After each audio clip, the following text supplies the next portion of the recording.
Good morning. As Senator Udall and Senators Sessions and Cruz arrive, I will recognize them. I want to get us going because we are facing a couple of votes this morning, and so we're just going to have to play this by ear. We'll try to keep the hearing going. 45 years ago it was today that Apollo 11 launched. Most everybody that's a certain age and older in this room will remember exactly where they were on that day. And 4 days later, of course, Armstrong and Collins became the first to set their foot on the moon. And in the decades since, space technology has become vital to our nation's security, economy, and standard of living. And so it's appropriate that we're holding this hearing to discuss reliable domestic space access. And that's the bottom line of what we're trying to achieve is the goal of assured access to space by American vehicles for both unmanned and manned payloads. Obviously, the tensions with Russia as a result of the Ukraine have forced us to rethink part of the relationships that have built up.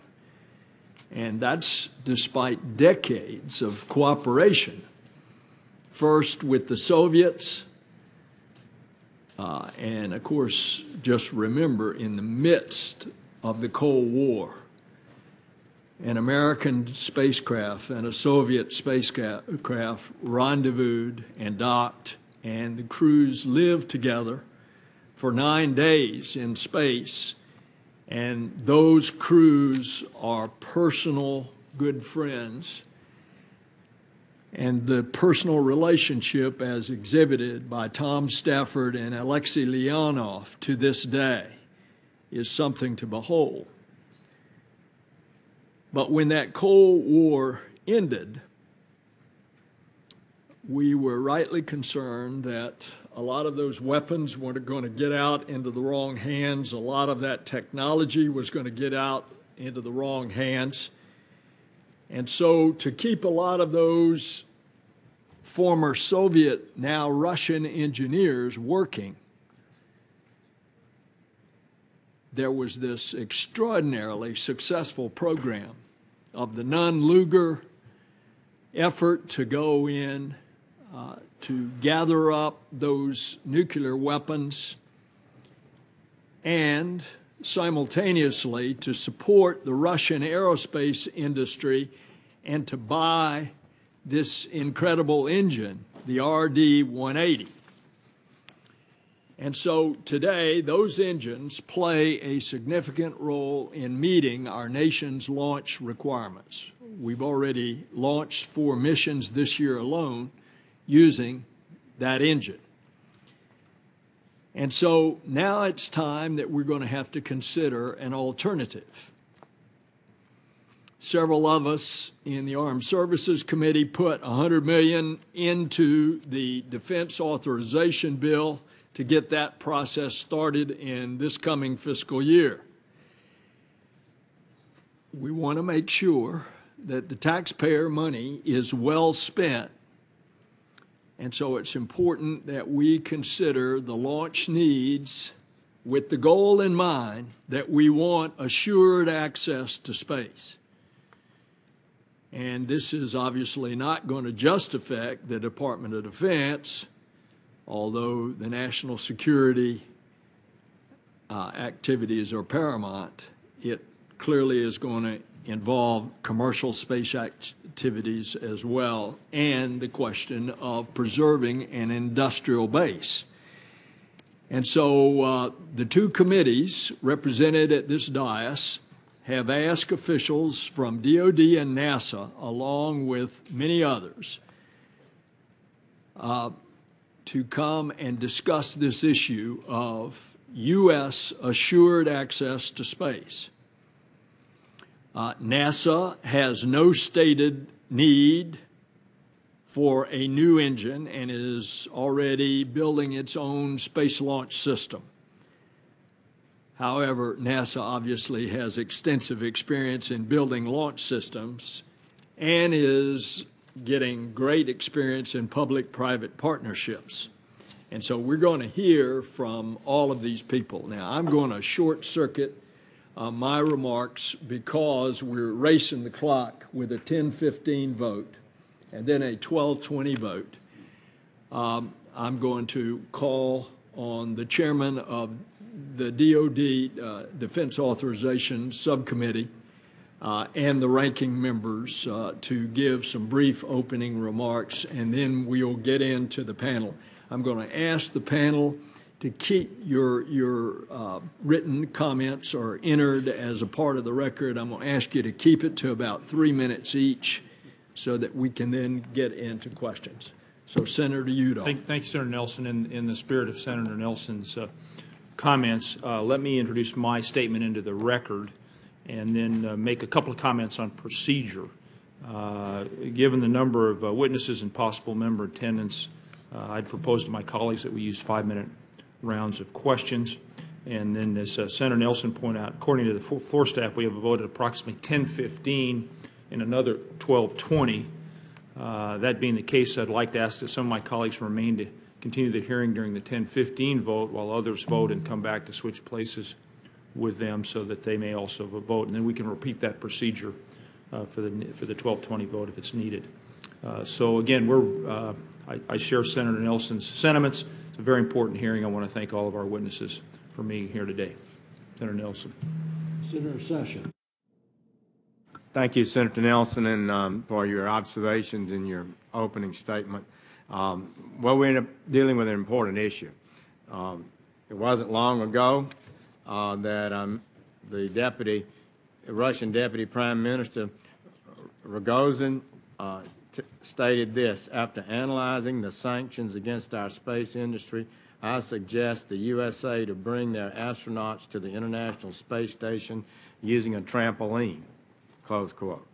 So we don't have assured access to space, as Senator Nelson has raised, and we have to have that, and I wish we weren't in this situation.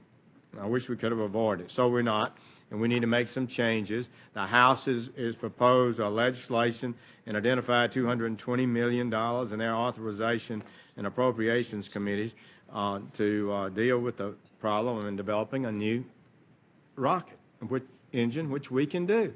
I'm very confident about that, and I believe the price is going to be within our reach. Our committee is recommended $120 million, and so we need to work on that. We need to see if NASA, Mr. Lightfoot, can contribute in this process. So, Mr. Chairman, thank you for having the hearing. I think both committees would be good for us to be together. There are going to be some complexities, but I believe both houses of Congress have already laid out proposals that could work, and we have an excellent panel and help us make the right decision as we go forward. Thank you. Thank you, Senator Sessions. Senator Cruz. Thank you very much, Mr. Chairman.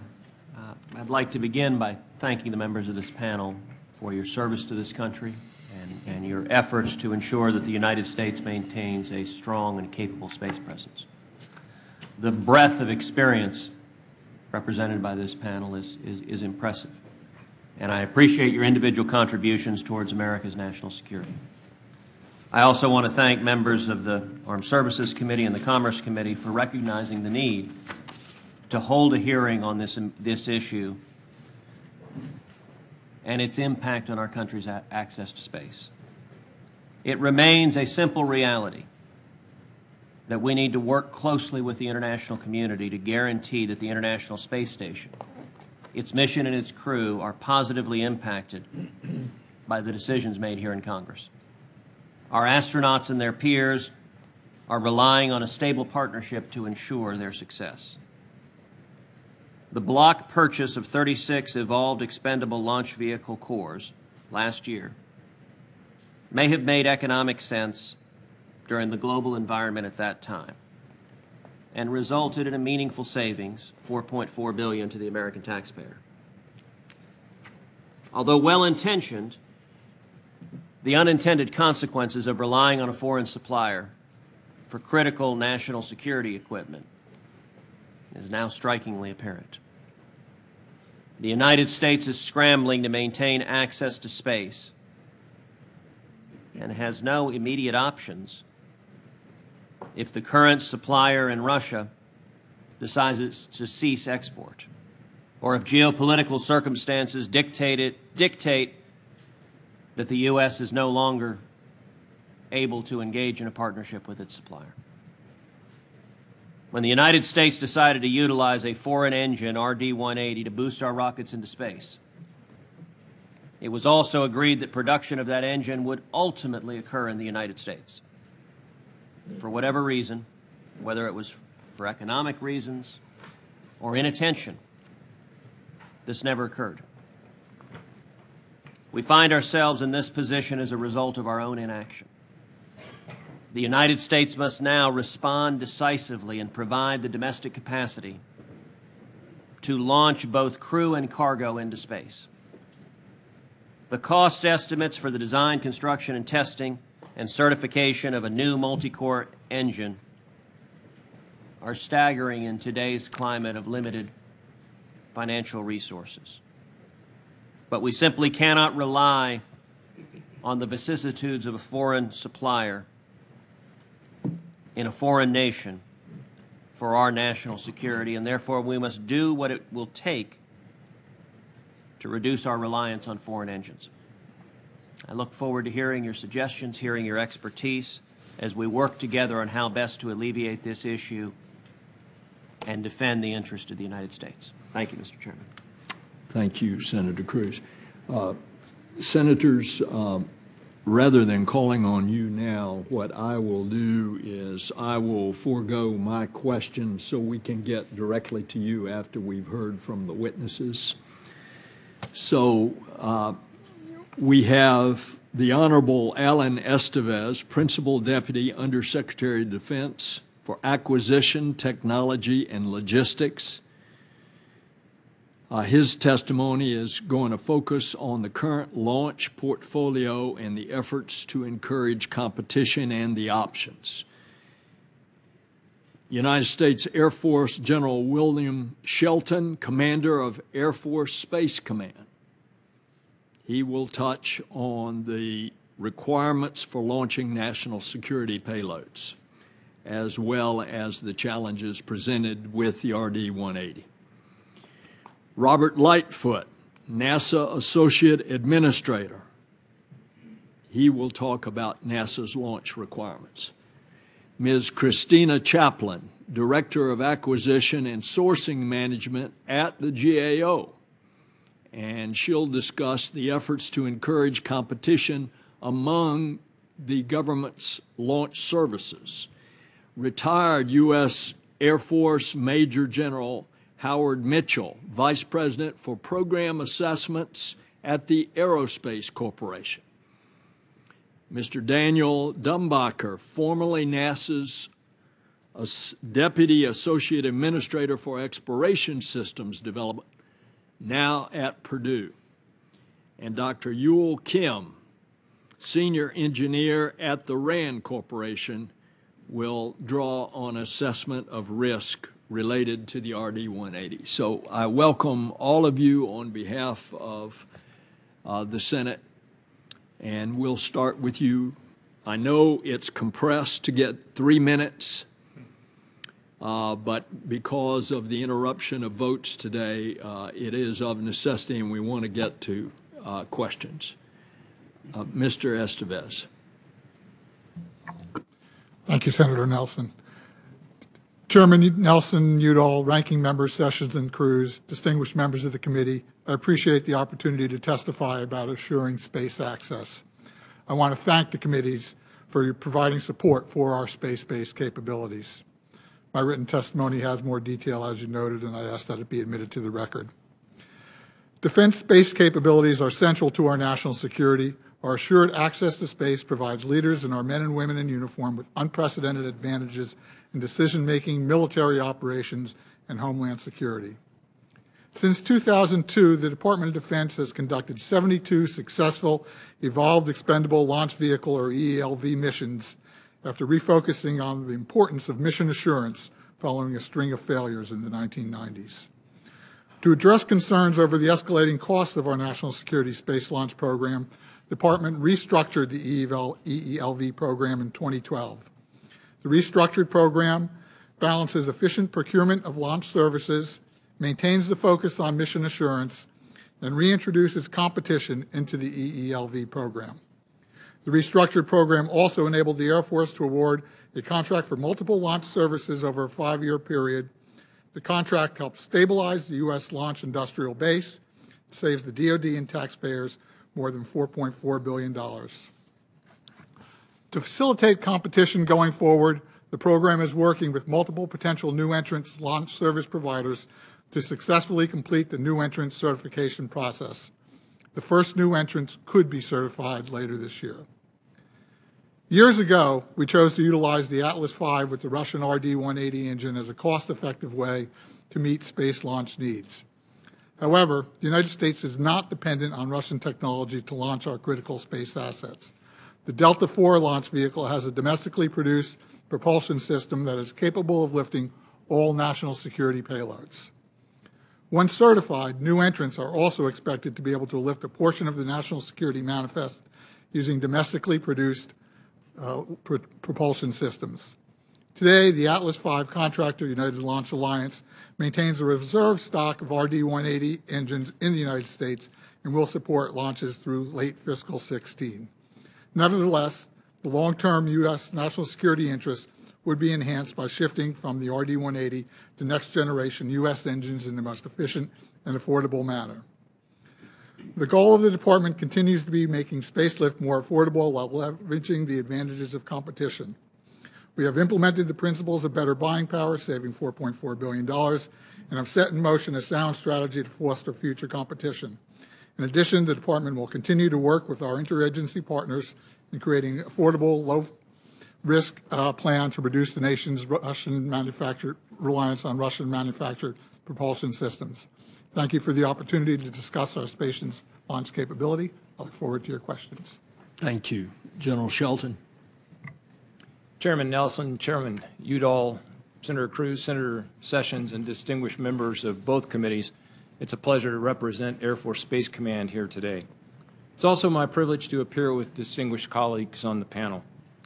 The Air Force's space capabilities are foundational to the joint warfighter and the nation's capabilities, who collectively rely on these systems across the range of civil and military operations.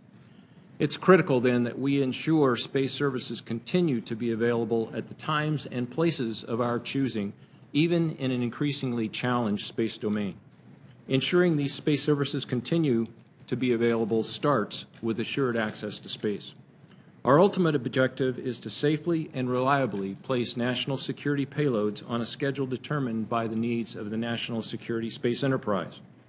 We are proud to have established an unprecedented launch success record with our Evolved Expendable Launch Vehicle program by placing an uncompromising premium on mission assurance. Additionally, we have worked hard to reduce costs in our acquisition strategy with our current provider, ULA, and by progressively introducing competition into the launch business. But we must continue to insist on thorough, system engineering-based mission assurance processes. The loss of even one national security payload, both in terms of financial loss and operational impact, would make our mission assurance costs look like very cheap insurance. To make sure we sustain our incredible track record of success, we will continue to treat each and every launch as if it is our first. Commensurate with the ELV success, the commercial space launch industry has made substantial progress over the last year, including successful launches by Orbital Sciences and SpaceX. As a result, we are managing change in the EELV program from a single provider environment to a multi-provider environment through a disciplined certification process. Through this process, we will continue to carefully and conservatively manage the introduction of full and open competition to ensure planned and future missions are delivered safely, successfully, and on schedule. I thank you for your support, and I look forward to working with the Congress to provide resilient, capable, and affordable space capabilities for the Joint Force and for the nation. Thank you. Thank you. Mr. Lightfoot. Thank you, Chairman Nelson, Chairman Udall, and other distinguished committee members. Appreciate the opportunity to testify before you on NASA's plans for ensuring access to space. My written testimony has been submitted for the record. As you know, NASA has embarked on an ambitious path to send humans to Mars. This path includes conducting research aboard the International Space Station, developing the Space Launch System, Orion crew vehicle, and testing our new capabilities in the proving ground of cislunar space. We continue to do this with the cooperation from our international partner community. As a critical element in this long-term exploration strategy, expanding commercial access to low Earth orbit, or LEO as we call it, and extensive utilization of the International Space Station are among NASA's highest priorities. We will rely on and partner with U.S. industry and international partners for access to ISS while seeking to encourage innovation and to maintain a competitive environment for these services. NASA continues to make strong progress on the Space Launch System, an exploration-class heavy-lift launch vehicle designed for missions far beyond low Earth orbit. SLS will begin with a lift capability of 70 metric tons, evolving to 105 metric tons, and eventually up to 130 metric tons. Near-term human exploration missions will benefit most from an enhanced upper stage. Increased booster thrust performance is not required until NASA undertakes more significant human missions, such as landing on the surface of Mars. Our current needs do not require or have a need for a new LOX hydrocarbon booster engine risk reduction or development effort at this time. Through FY 2020, NASA has plans to launch over 18 science missions of various size classes. We anticipate that our commercial launch service providers will add additional launch vehicles to our NASA Launch Services contract at some point in the near future. NASA currently plans to launch payloads on 6 commercially provided Atlas V rockets, which rely on the Russian-supplied RD-180 engines. Should the supply of these engines be disrupted, an interagency discussion would be required in order to allocate the available remaining RD-180s among national security and NASA considerations. Other launch vehicles would need to be considered using the appropriate procurement processes that we have in place. NASA continues to work with our partners in the Department of Defense as it assesses approaches that could increase production rates and potentially reduce costs for launch systems that do not rely on the RD-180. We are committed to working with our partners to provide safe, reliable, and cost-effective access to space. Mr. Chairman, thank you again for the opportunity to appear today, and I'd be happy to respond to any questions you may have. Thank you. Ms. Chaplin. Chairman Udall, Chairman Nelson, Ranking Members Cruz, Ranking Member Session, and distinguished members of the committees. Thank you for inviting me to participate in today's hearing. I'd just like to make 3 points about our relevant work. First, as our testimony indicates, in the past we have highlighted deficiencies in the management and oversight of EELV, as well as gaps in knowledge needed for the block buy that is now in place. Both DoD and the Congress have taken significant steps to rectify the problems we identified. For instance, DoD undertook rigorous efforts to obtain greater insight into program costs in advance of its contract negotiations with ULA. It took steps to reinstitute oversight reporting for the program, and it completed a new cost estimate. Over time, DoD has also come to recognize the value of competition for the EELV program, noting that with the no threat of competition, DoD was in a poor negotiating position. Second, with respect to the current competition, we've reported on the benefits and the challenges associated with how DoD could run the competition, but we did not recommend a specific approach, as that decision should be made by DoD based on its requirements and resources.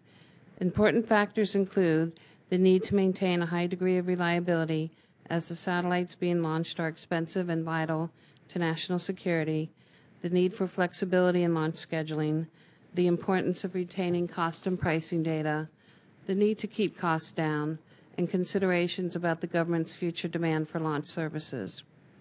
Third, my testimony identifies best practices that should be adopted in future rocket engine or launch vehicle development efforts.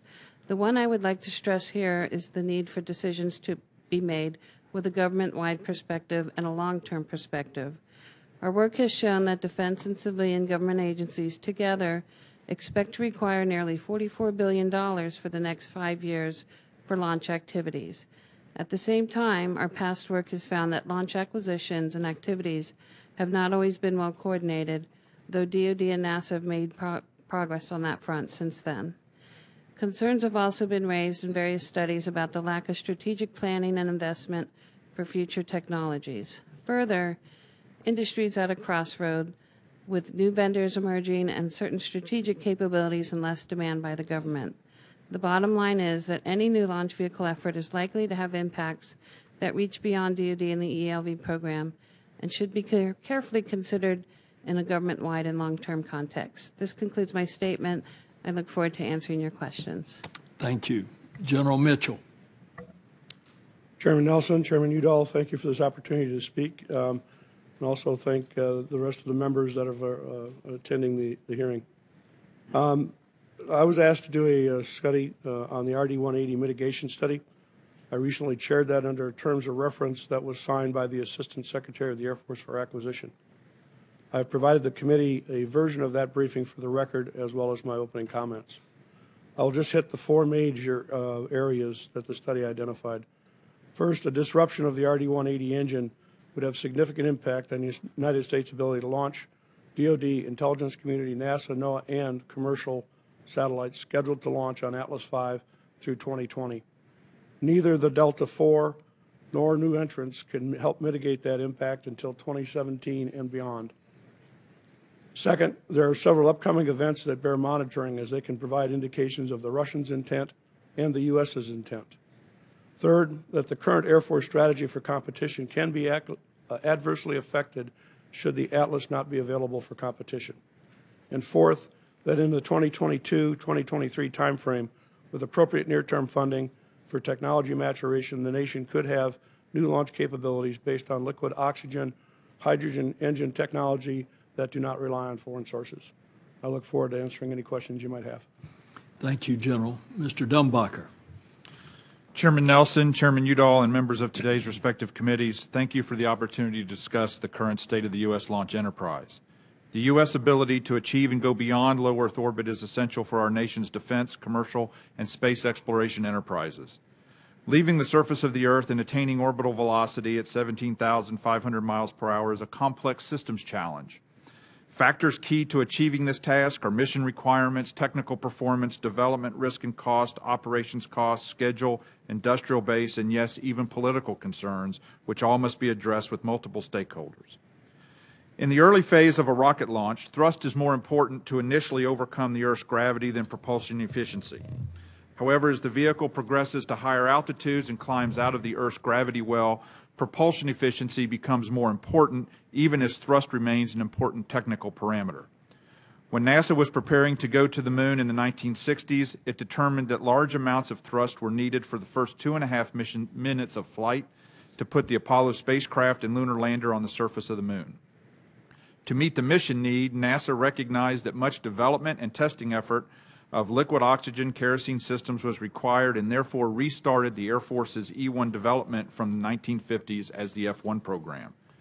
During the development of the space shuttle, NASA determined that it had a lower payload delivery requirement and constrained budgets. The development cost estimates for the shuttle's solid booster were lower than competing booster liquid systems. Many of the same challenges were again considered by NASA during the planning and development process for the Space Launch System. NASA assessed many launch configurations, weighing the pros and cons of each. Again, technical performance, challenges associated with limited budgets, the need to launch the first flight as early as possible, and impacts to the propulsion industrial base weighed heavily on NASA's decision-making.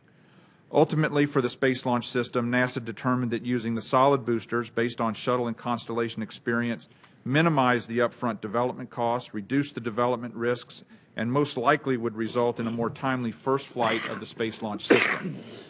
NASA also chose to utilize over 40 years of investment in large liquid oxygen, liquid hydrogen engines to minimize development cost and risk. Following the Apollo program, the U.S. government dramatically limited its hydrocarbon investments and focused on utilizing solid propulsion systems and liquid oxygen, liquid hydrogen systems. The U.S. leads the world in these propulsion systems. However, we need to reduce the costs of these systems. In my opinion, the United States should build upon its long investment in solid and liquid oxygen, liquid hydrogen propulsion systems and allow the marketplace to provide viable choices for use by NASA and the Department of Defense. Competition will incentivize industry to develop efficient management models, use the new technologies that will reduce costs, and continue to search for and develop technologies necessary to reduce development and operations costs. Thank you for allowing me to appear before you today. More details are included in the submitted written testimony. I will be happy to answer your questions. Thank you. Dr. Kim. Mr. Chairman, ranking members, and distinguished committee and subcommittee members, thank you for the opportunity to testify before you today on this important issue. Today, I will focus on the conclusions of a RAND study mandated by Congress on the national security implications of continuing to use foreign components for launch vehicles under the Evolved Expendable Launch Vehicle Program. I will discuss risks of using foreign components under the EELV program and the potential effects on the U.S. space launch capability and national security space missions if an interruption in the supply of those components should occur. If the Atlas V and the Delta IV launch vehicles in the EELV program have several major foreign components or subsystems and many more lower-tier components from countries all over the world. The risk of potential supply interruption of most foreign components in the EELV program is low and manageable. The foreign component of most concern is the Russian RD-180 engine, the primary booster of the Atlas V launch vehicle. The RD-180 engine supplier poses a moderate risk of a supply interruption primarily related to the political concerns with Russia, although the supplier has strong financial incentives to continue deliveries to United Launch Alliance. The RD-180 engine is the most critical component in terms of cost, schedule, and the technical difficulty associated with developing an alternative engine source. An interruption in the RD-180 engine supply would cause a significant disruption in EELV launch operations because a large number of Atlas V launches are scheduled in the next few years, and a significant effort would have to be made to mitigate the disruption.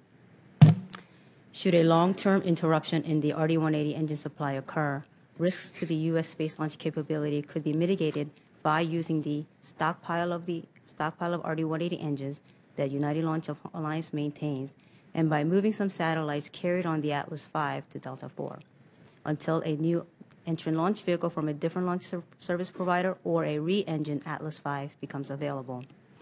However, the mitigation efforts have significant cost implications, and relying on a single launch vehicle would pose a higher risk to U.S. access to space. More details on the mitigation approach and remaining risks are described in my written testimony. Although some national security space satellites are likely to be delayed during disruption, the risk will be low for most national security space missions if national security space satellites are given priority in use of the RD-180 engine stockpile, particularly for the launch of the critical satellites on Atlas V. However, many variables will influence the mitigation approach, which should be based on a consideration of the trade-offs regarding the cost and schedule and thus mission risks of different options. Again, thank you for inviting me here today to testify on this very important national issue. I look forward to your questions. Thank you. Congratulations. You've just set a Senate record. All 7 of you. And so it leaves time for our senators to ask. I will defer my questions and do cleanup at the end. And we will call, other than the chair and the ranking, we'll call the senators in order in which they came. So, Senator Udall. Thank you, Mr. Chairman. Our mission here as a Congress and a country is to assure access to space for both civil and military missions. And both committees are here because this is so vital. Space access is vital to our economy, our national security, as well as communications, weather forecast networks, and scientific efforts. And in that context, I want to just touch on 2 of the, I think, key issues that are attached to this mission. First is the ongoing effort to introduce competition into the launch market. Having additional certified competitors in the marketplace will help lower the cost of delivering payloads into space and, of course, drive innovation. We must also ensure that those providers, though, and many of you have spoken to this, are able to meet the technical requirements necessary to provide mission assurance. We make significant investments as a country in our space-based assets, and we've got to be absolutely confident that they reach the proper orbit safely. And secondly, we've got to address the recent developments with Russia and our reliance on the Russian-built liquid rocket engines used on the Atlas V medium-lift vehicle. Atlas, as you all know, is a proven workhorse with a tremendous record of success for civilian and military lift. Since 1990s, our policy has been to stockpile the Russian engine rather than develop a domestic engine. We're now reevaluating that policy, and you all have begun to give us a sense of how we should proceed. And in that context, I want to turn to General Shelton, who's known as someone who will give us frank, no-nonsense assessments. And we truly appreciate your contributions and leadership, General Shelton. And I know you're going to retire soon. I'm particularly glad you're going to stay in Colorado Springs, and I look forward to working with you whatever your retirement holds, because I know you and I know you're not really going to retire. So let me turn to you. You place, as the Air Force, high value on mission assurance, given the critical importance and cost of the satellites that the DoD launches. I've got a multi-part question related to mission assurance. Number one, can you explain what effects the launch failures in the 90s had on the DoD? That's number one. Number two, can you explain the role of mission assurance in the current ELV program as compared to the late 90s when those failures occurred? And can you finally explain the importance of the added performance margin the Air Force puts on the ELV rockets and how that margin contributes to mission assurance? Thank you, Senator Udall. Thank you for your kind words, too. Of course, well deserved. As we look back at the 1990s, between 97 and 99, we had significant failures both on the military side and the commercial side, including 3 Titan IVs, which launched our most significant payloads of that time.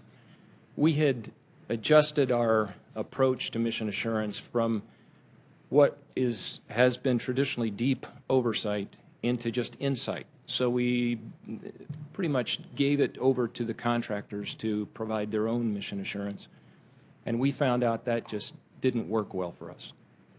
So as we turned that around, went through some extensive introspection, had a nationally significant study come forward, we decided to get back into the deep oversight business, and that's what we do today. Very deep penetration of process, very deep penetration of actual processing of every launch vehicle.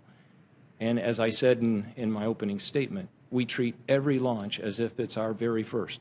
And so what happened in the past in terms of success, we don't pay much attention to. We pay a lot of attention to the launch of the day.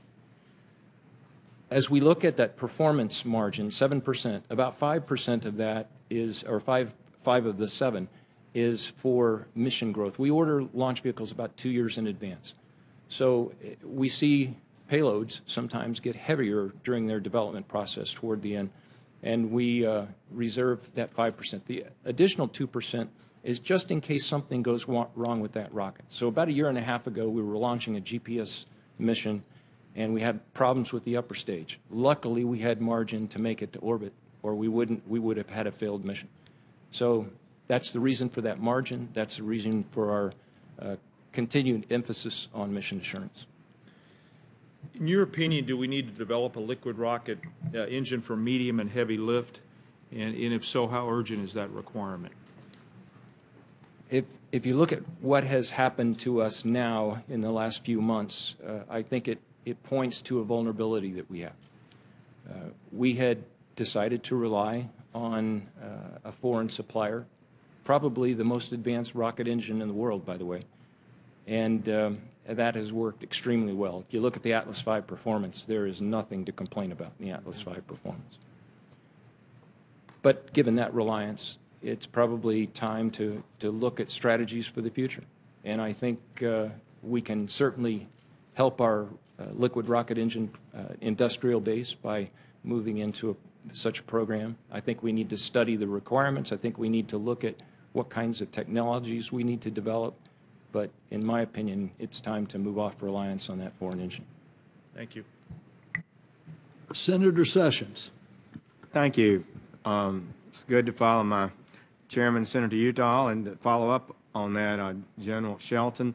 In your opinion, is it a national security priority for the United States to develop an American-made engine that could replace the RD-80 first? I mean, yes, sir. I mean, if you consider space a national security priority, then you absolutely have to consider assured access to space a national security priority. So, and given that we have a vulnerability here, it's time to close that hole. I couldn't agree more, and we definitely depend on space capability for communications, for observation, and it's just a base part of our national security as well as our commercial activity. Mr. Rogozin, the Deputy Prime Minister in Russia, also said in May, quote, Russia is ready to continue deliveries of RD-80 engines to the United States only under the guarantee that they won't be used in the interest of the Pentagon, close quote. You're part of the Pentagon, are you not? Yes, sir. Well, look, that's just not acceptable. And it puts us in a vulnerable position that I wish we didn't have to be in, but it's time for us to rise to the occasion and fix this situation. And I'm open to ways to do it, and we'll keep working to do it in a way that's effective. But I've been pleased with the Senate legislation that we worked on. I think that balanced and considered the challenges that we faced and tried to do it in the right way.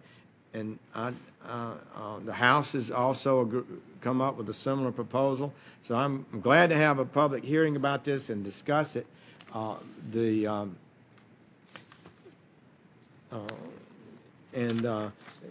Let's just keep talking about it to try to get it right.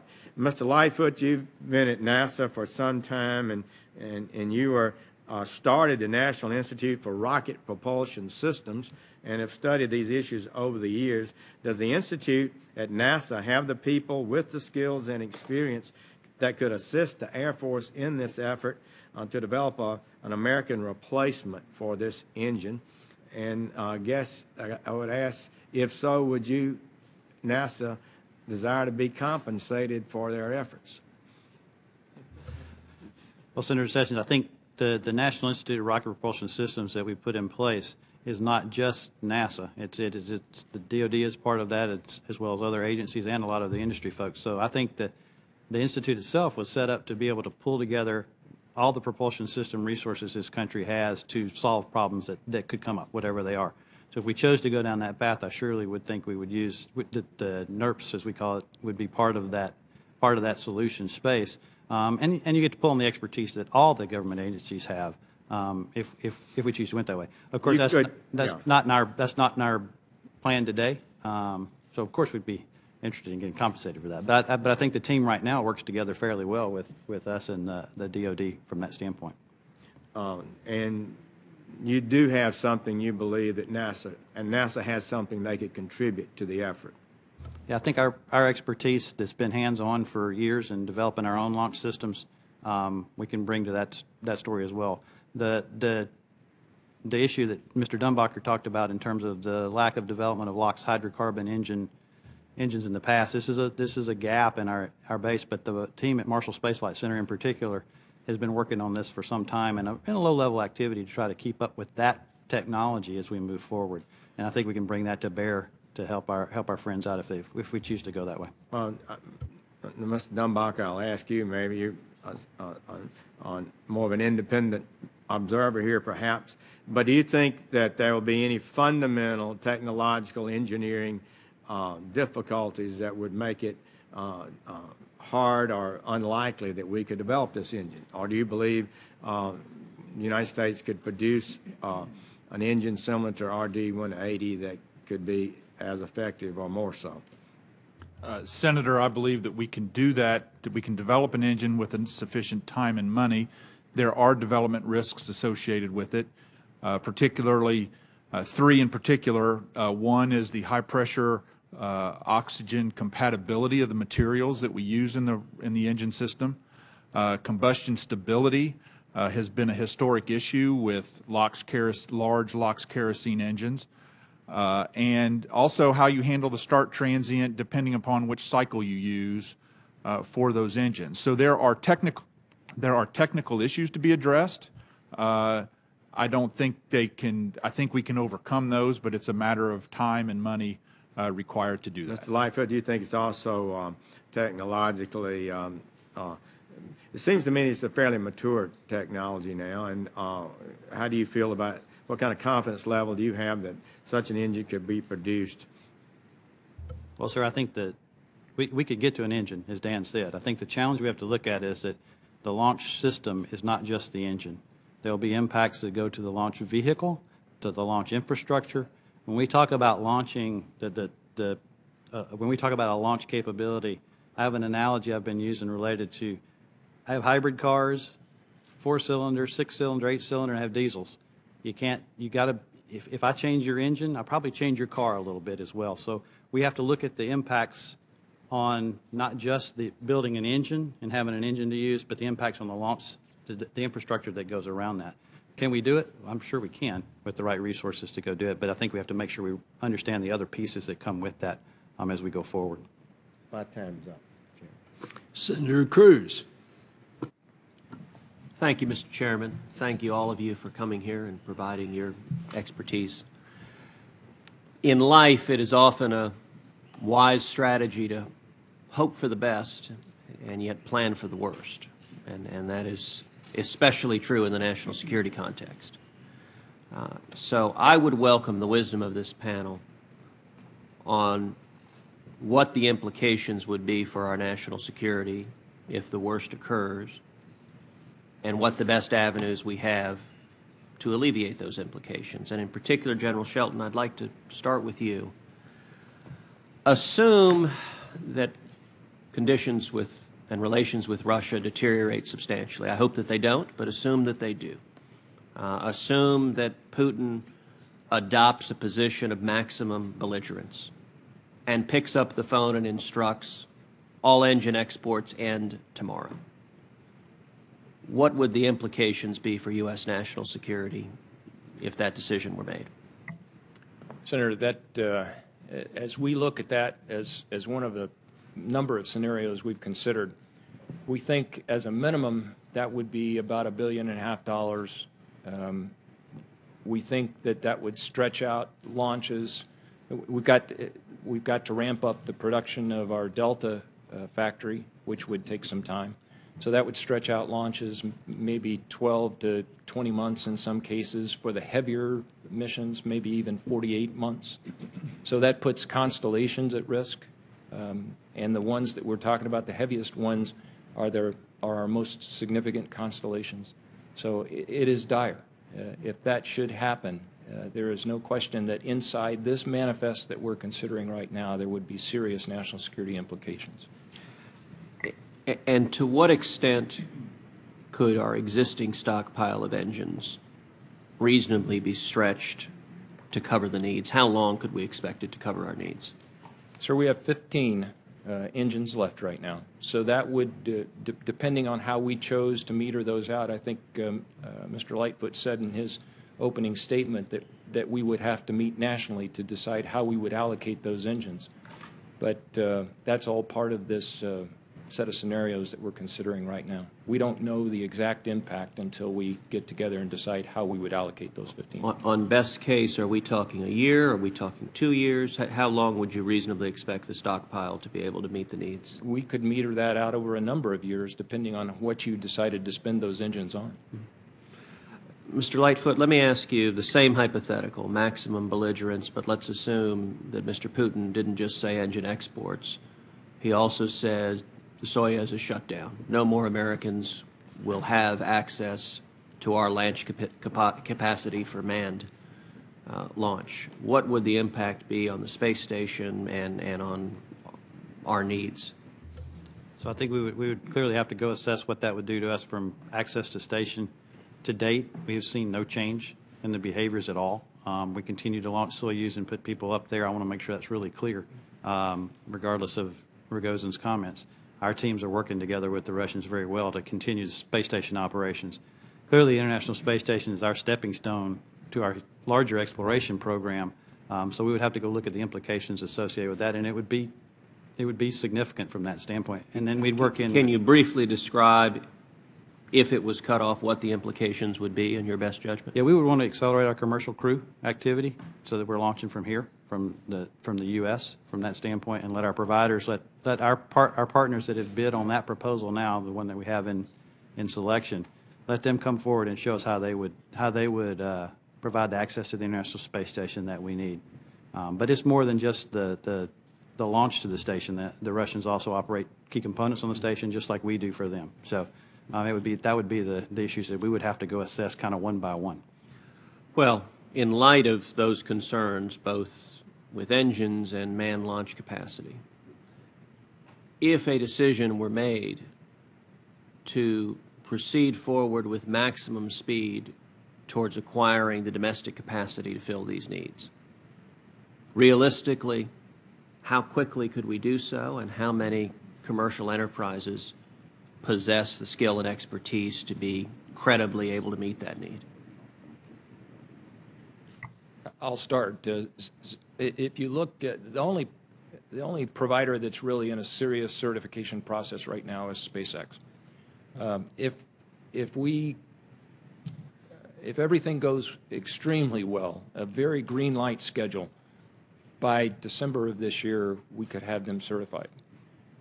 If you look at Atlas V, there are 10 configurations of Atlas V due to the various upper stages, strap-on solids, those sorts of things. SpaceX, there are 7 of those 10 configurations that they could not launch. They don't have the lift capacity for that. They have a heavy vehicle planned in the future, but that's down the road a ways. So that means that SpaceX could compete for some of those. We would need to ramp up Delta IV production to accommodate the rest. So we're probably looking at, again, 12 to 48 months slip on some launches. Mr. Lightfoot, anything to add on the manned launch? No, I think we would work with these guys to figure out which critical missions we needed to get done and how we would work them into the manifest, but we surely expect a significant impact. But how quickly could we fill that capacity? At the current proposal that we have, we think we can be flying by 2017, putting humans into space from our location. So if I don't know if there's much we can accelerate at this point because of the way the process works, but that's what we would prefer to do, is just keep the funding for the commercial crew program going so that we could meet the 2017 date. Thank you very much. Be prepared to answer the question, if you got more money, could you accelerate that to 2016? Senator Wicker? Well, why don't you just answer that question? I think part of the issue we're dealing with is we're in the middle of a procurement, right? So we have a procurement right now that we'll make a selection on later this fiscal year. And having not seen the proposals, because I'm not part of that procurement board, I can't tell you what the acceleration options are. However, at some point, when you order we're in 2014 already here, so when you order a rocket, we typically order them 3 years in advance from when we're doing it. So that's where we are. So there are considerations other than funding that are going to take time. Yes, sir. Yes, sir. Exactly. The manufacturer and the long lead items and all the different pieces that come into building these things. Well, I think probably the chairman would want you to get back to us about how we can be helpful in pushing the timeline. Let me ask this to start with General Shelton and Mr. Estevez. Now, in developing the U.S. alternative to the Russian RD-180 engine, the Air Force Research Laboratory is going to want to be involved, and Stennis Space Center is going to be a key player. Can you tell us at this point how costs for testing compare between these two facilities? And given their respective workloads and priorities, would the developmental timeline and costs be less by utilizing the Stennis Space Center as opposed to the Air Force Research Laboratory?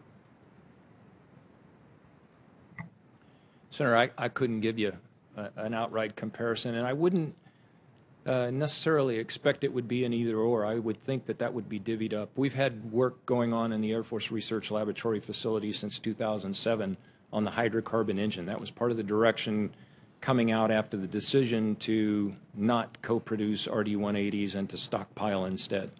So I think Stennis has great capability. I think we would utilize Stennis for some things. I think we would use AFRL facilities for other things. And we would use commercial facilities for yet other things. Okay, and before we move to Mr. Estevez, you could go back, though, and get the committee some cost comparisons for testing in the past and supply them to us on the record. Would you be able to do that? Yes, sir. Look for that and let us know. We'll try to do something that's apples to apples. That may Okay. be difficult, but we'll give it a shot. Okay, Mr. Estevez. First, let me, I would reiterate what General Shelton said. But we're looking at this, how to move forward with a replacement for the RD-180 as a whole of government issue.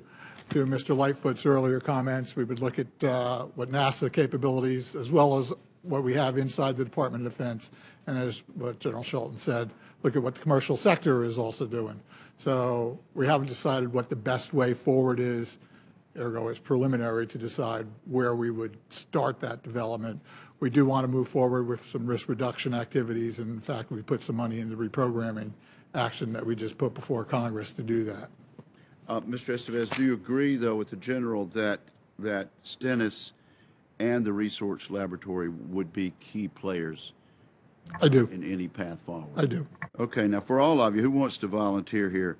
GAO has argued that there's room for improvement in coordination between NASA and DoD for future programs. Who has seen this report, and what do you believe could be done to make the improvements that GAO has suggested would need to be made? Who wants to tackle that? Mr. Lightfoot? I'll start, and I'll let these guys jump in. We've done several things to... Do they have a point? I think when the report came out, they had a point. I think we've done a lot since then, though, to improve that communication. Yes, sir. We both have folks on site at all of our new entrants and at the ULA folks as well, and we share the information as best we can across each other, depending on where the certification process is between the launch vehicles. So we're going through that process and sharing information, which we think is the most important thing for as we move through certification of these new entrants in the process. Okay. Senator, I believe there's tremendous transparency between NASA and the Air Force. There are processes set up to ensure that we're communicating back and forth. There are summits that occur at NASA, Air Force, NRO leadership levels. It's hard to imagine it could be any better. So we have different requirements. The GAO conclusion was perhaps a little unfair in your judgment. Senator, that's not what I'm saying. Things of the past, I would agree there were some areas we could do better in, and we have. Okay. Well, Mr. Estevez, let me ask you this. We're all agreed that there's a great opportunity for public-private partnerships in this engine development idea. Is that correct? Yes, sir. In fact, we're doing an assessment now about what course to take in replacement for the RD-180. And, you can look at a inside government only development. That's probably not the best course, but we're going to look at that. Look at jump-starting some things, some risk reduction, and then turning that to the private sector, and hopefully that they'll build. That's one way to do it. Public-private partnership is another way.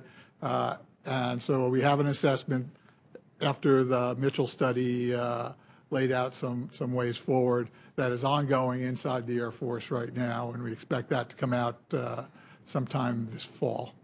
General Mitchell, you want to conclude my brief few seconds on that issue?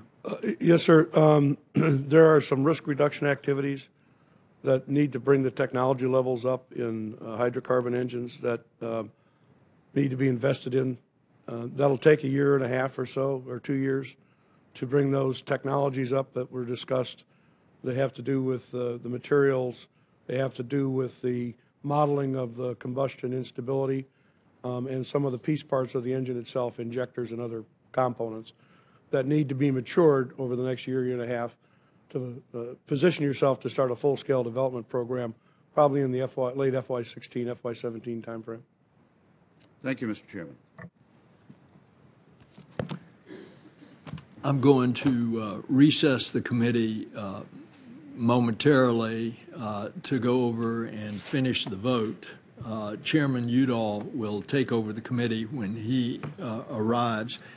Let me just ask, I've seen the Air Force study on a replacement for the RD-180.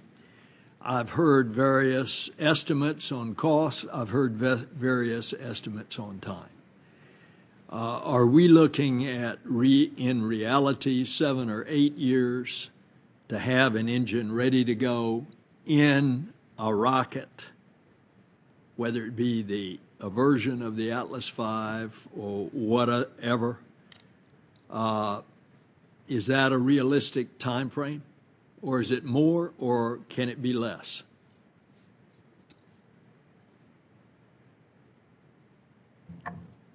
Too soon to tell. 8 years is, 5 to 8 years is kind of what we're looking at.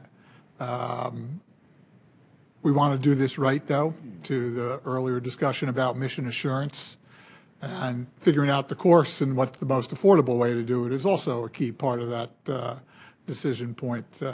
While this is a priority, there are other things in the mix. So I'd hesitate to make a firm projection at this point, Senator, until we know exactly where we're going. We do know we're going to replace it, though. You want to give a ballpark on cost to replace the RD-180?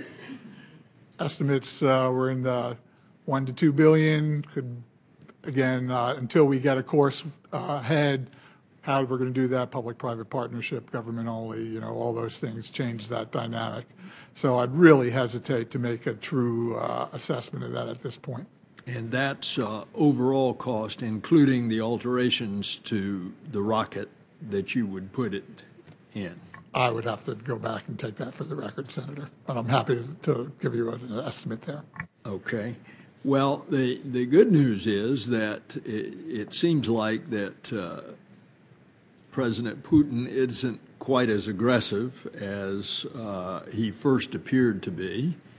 It is also fairly clear that Roscosmos certainly doesn't want to give up that income stream, and it looks like that from their standpoint, they clearly want to continue to supply the RD-180. But we've kind of seen this movie before. It was back a decade or so ago that we said we were going to start the process of the replacement of the RD-180 right when we started acquiring these in the 1990s, and then we backed off of that. So here we are again. And that is part of the issue of the day. I am going to recess the committee because we're down to 1 minute to vote. I'm going to see if I can sprint. The committee will stand in recess until the call of the chair.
Actually, We gavel us in.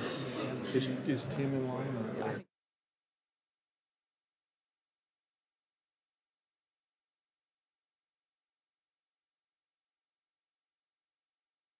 Committee will come to order. Thank you for your patience. I want to recognize Senator Kane for 5 minutes. thank you, Mr. Chairman, and thank you to the witnesses for your service and your testimony today.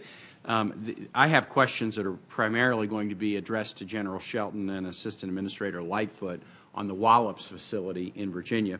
As you know, I guess it was last Sunday, July 13th, Orbital successfully launched the second resupply mission to the International Space Station from Wallops in Virginia. Orbital is lined up to carry out 8 cargo space missions to the ISS through 2016, making it a critical player in commercial space. And Wallops is also in a unique position that it's capable of launching certain national security payloads from that facility. Administrator Lightfoot, what are some of the benefits of having facilities like Wallops for launching smaller and mid-sized payloads? Well, sir, I think you saw it today. We berthed the Cygnus spacecraft berthed to the International Space Station about 6:30 this morning, so pretty exciting for us to get to the cruiser. The other thing it gives us is it gives us 2 different access points to get to the station. Not only 2 different providers in SpaceX and Orbital, but we now have 2 locations from which to fly, which helps us from that standpoint. So it's been very, very good for us as an agency to have the folks at Wallops and the Orbital team do what they've done to provide us that access to station. Just on that, it's good to have 2 places to launch from. Is that just a matter of scheduling gives you more flexibility, or also are there sort of aerospace reasons why launching sites in different parts of the country are helpful? I think it gives, what it does is it gives the commercial providers, because we don't pick their launch site for them, it gives them the opportunity to get the best value for their launch vehicle. And so that's the advantage that they've had. We don't set where they fly from. They just go make that agreement themselves, and that makes it more of a competitive process. What are we doing to ensure that national defense agencies have some redundant capability for launching national security payloads into space in the event that problems at either Vandenberg or Canaveral would occur, such as natural disasters, et cetera? I would imagine that redundancy is a positive. General Shelton. Senator, there are physics-based reasons for having 2 different launch locations. For example, going out of Vandenberg, you're looking at largely polar orbits or test activity that goes out to the west. From the Cape, you're looking at lower inclination orbits, and there really isn't a way to produce redundancy for that physics-based problem unless you build brand new launch facilities. So yes, we would be susceptible to a very broad, destructive kind of event, but that's not happened in the history of spaceflight. Let me move on to the RD-180 replacement. And General Shelton, you may have answered questions on this already. Forgive me for coming in a few minutes late, but what can the DoD do to accelerate a timeline to develop a U.S.-built alternative to the Russian engine? I think we will, certainly it will take a very serious funding commitment. And we will go through some risk reduction efforts here, technology maturation efforts over the next couple of years. And then beyond that, it will take some very serious investment. If we want to stretch out the program, we can. But if we want to really get after a serious program, then we're going to have significant investment. Thank you. No other questions, Mr. Chairman. I just want to indicate that Wallops, the launch site in Virginia, is kind of a well-kept secret. Most Virginians don't even know that rockets launch out of Wallops, which is just off the eastern shore, but more rockets have launched from Wallops than either Vandenberg or Cape Canaveral. The reason they're not generally known is that they're unmanned and not manned, and they tend to be smaller, but it serves as a significant asset. We worked hard on it with our colleagues in Maryland because it's very close to the Maryland border. Chairwoman Mikulski has been a huge supporter of investments there, and that additional launch capacity, I think, has served the nation well, and look forward to working with you in the future to continue that. Thank you, Mr. Chairman. Thank you, Senator Kane, and the Commonwealth never ceases to surprise all of us. So. I learned something as well. That's an important part of our whole aerospace consortium, if you will. Thank you for that. Mr. Estevez, let me turn to you, if I might. Before the current 36-core block buy, we procured our space launch as a service using a commercial waiver under the federal acquisition regulations that provided no cost insight into the structure of the procurement. What was the result of this waiver on that particular decision? Yeah, the statute requires us to be acquiring space launch services under FAR Part 12, which is a commercial service. And there's good reasons for that, especially as we move into commercial areas. However, we bought the block buy under FAR 15, so we have full cost and pricing data from ULA. Gives us great insight into the cost structure of that.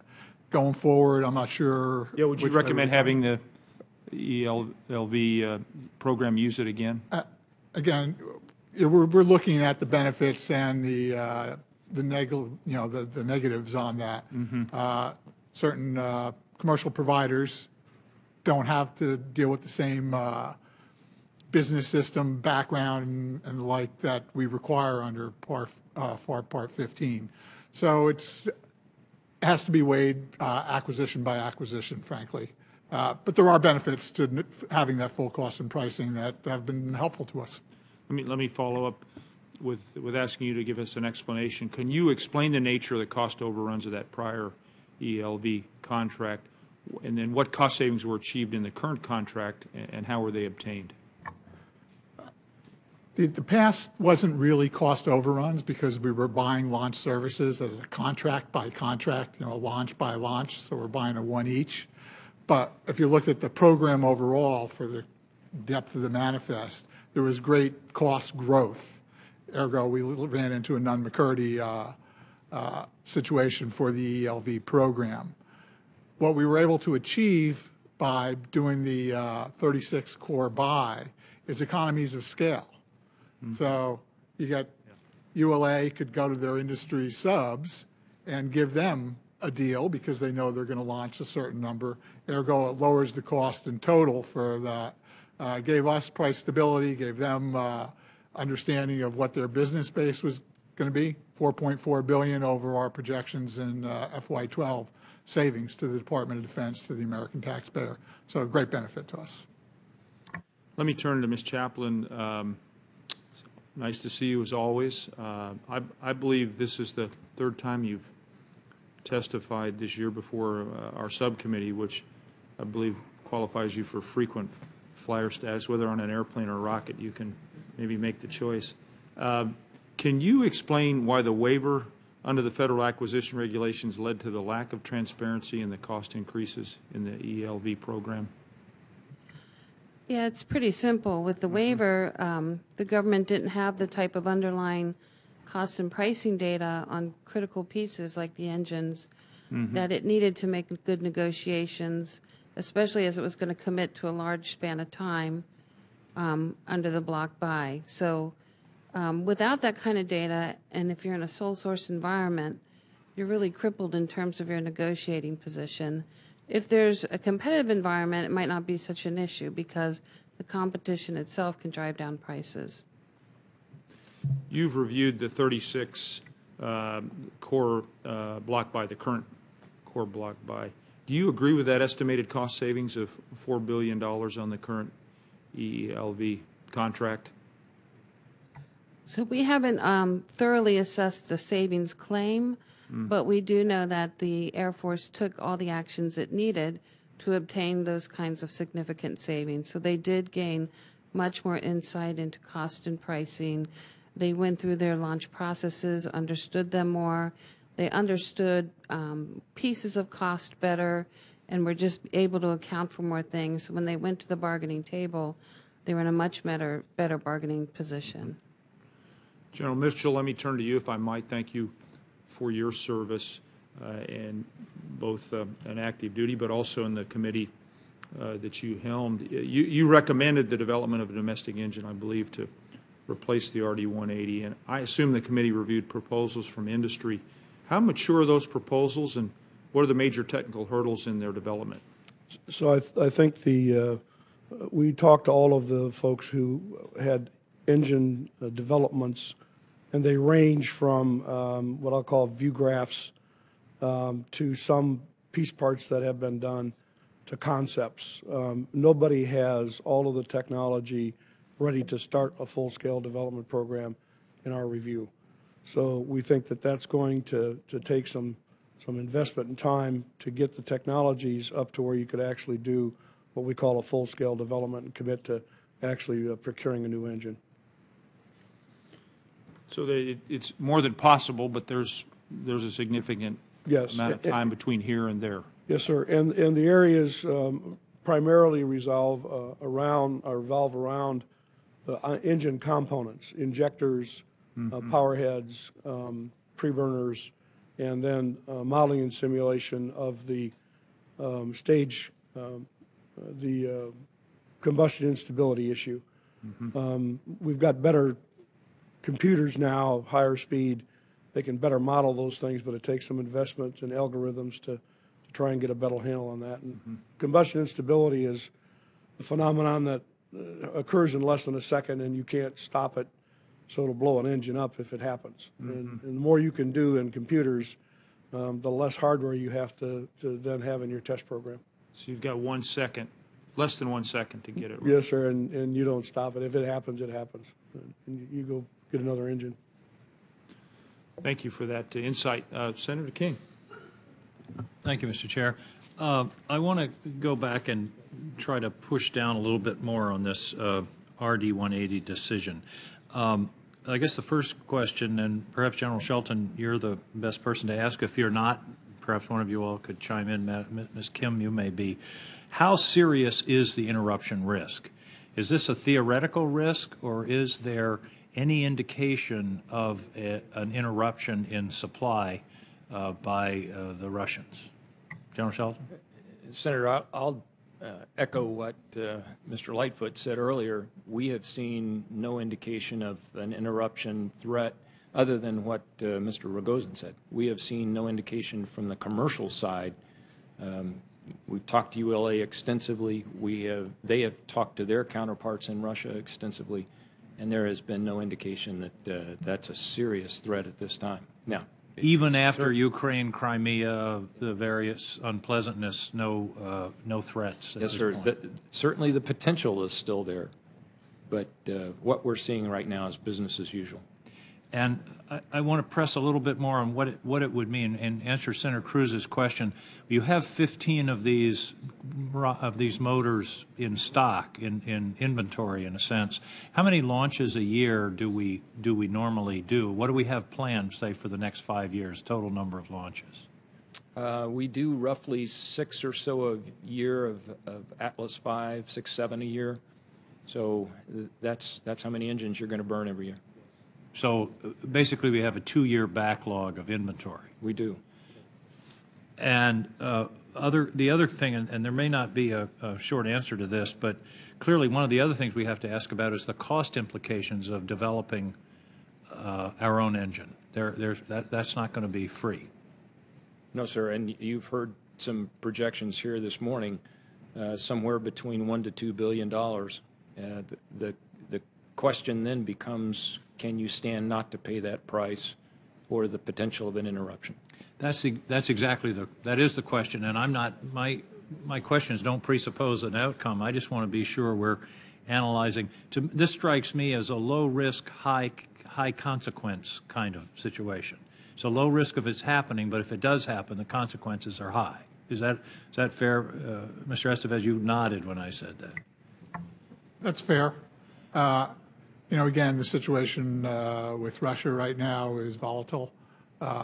So the risk is there. As General Shelton said, there's no indication that would be cut off today. Who can project into the future? So, there's a good rationale for why we would move down the path to develop our own engine. However, while we're doing that, use of the RD-180 is a cost-effective and proven way to launch our national security payload. Well, there was another factor, as I understand, in the late 90s when the decision was made to go with the RD-180, other than the fact that it appears to be a high-quality, reliable engine, is it's kind of an odd thing to think about, but it was a desire to keep Russian rocket expertise in Russia.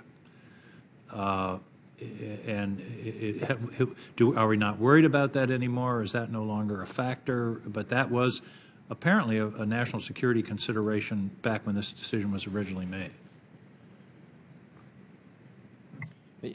General Mitchell may want to comment more on this, but as I understand it, that was a consideration, but certainly not the primary.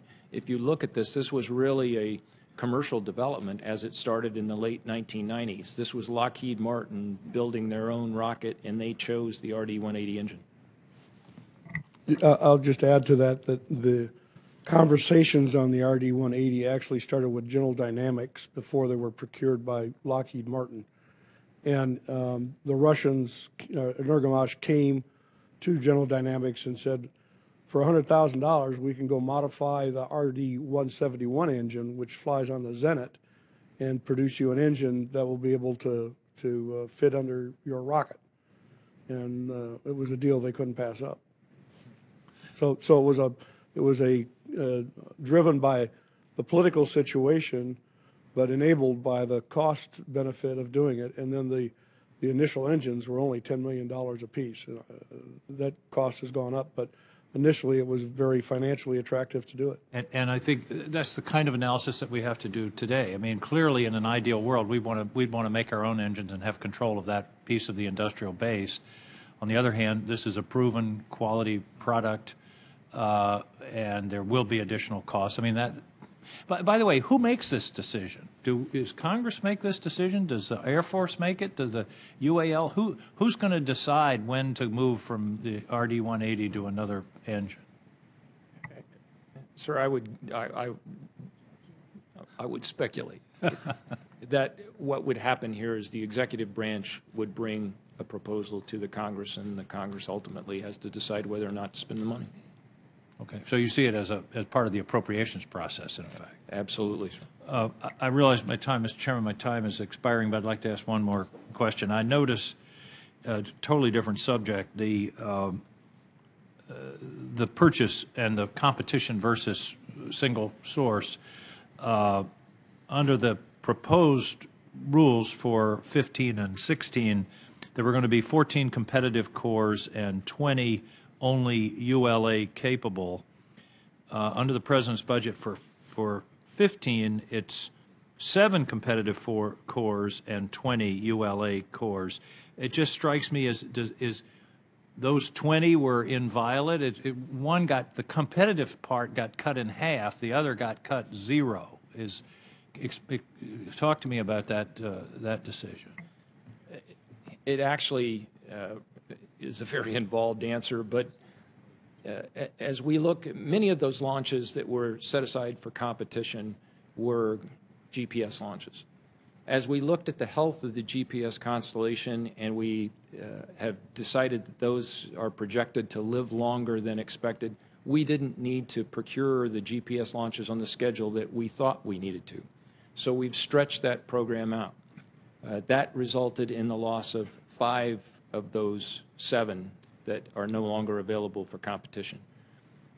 Another launch became too heavy such that nobody but ULA could lift it, and another launch was taken out for requirements reasons, and because we had a 36-core commitment to ULA as part of our pricing arrangement, we had to plug that hole that we had created by taking one of the requirements out. So that results in the 7. So it really wasn't an anti-competitive thing, and as we said all along, it was up to 14, and it's 7 now. We think we may get an 8th in FY15, but that's kind of where we stand, and that's the reason we've reduced the number available for competition. Just as we were talking about the Russian engine creates risks, I think having a sole supplier creates risks for the country.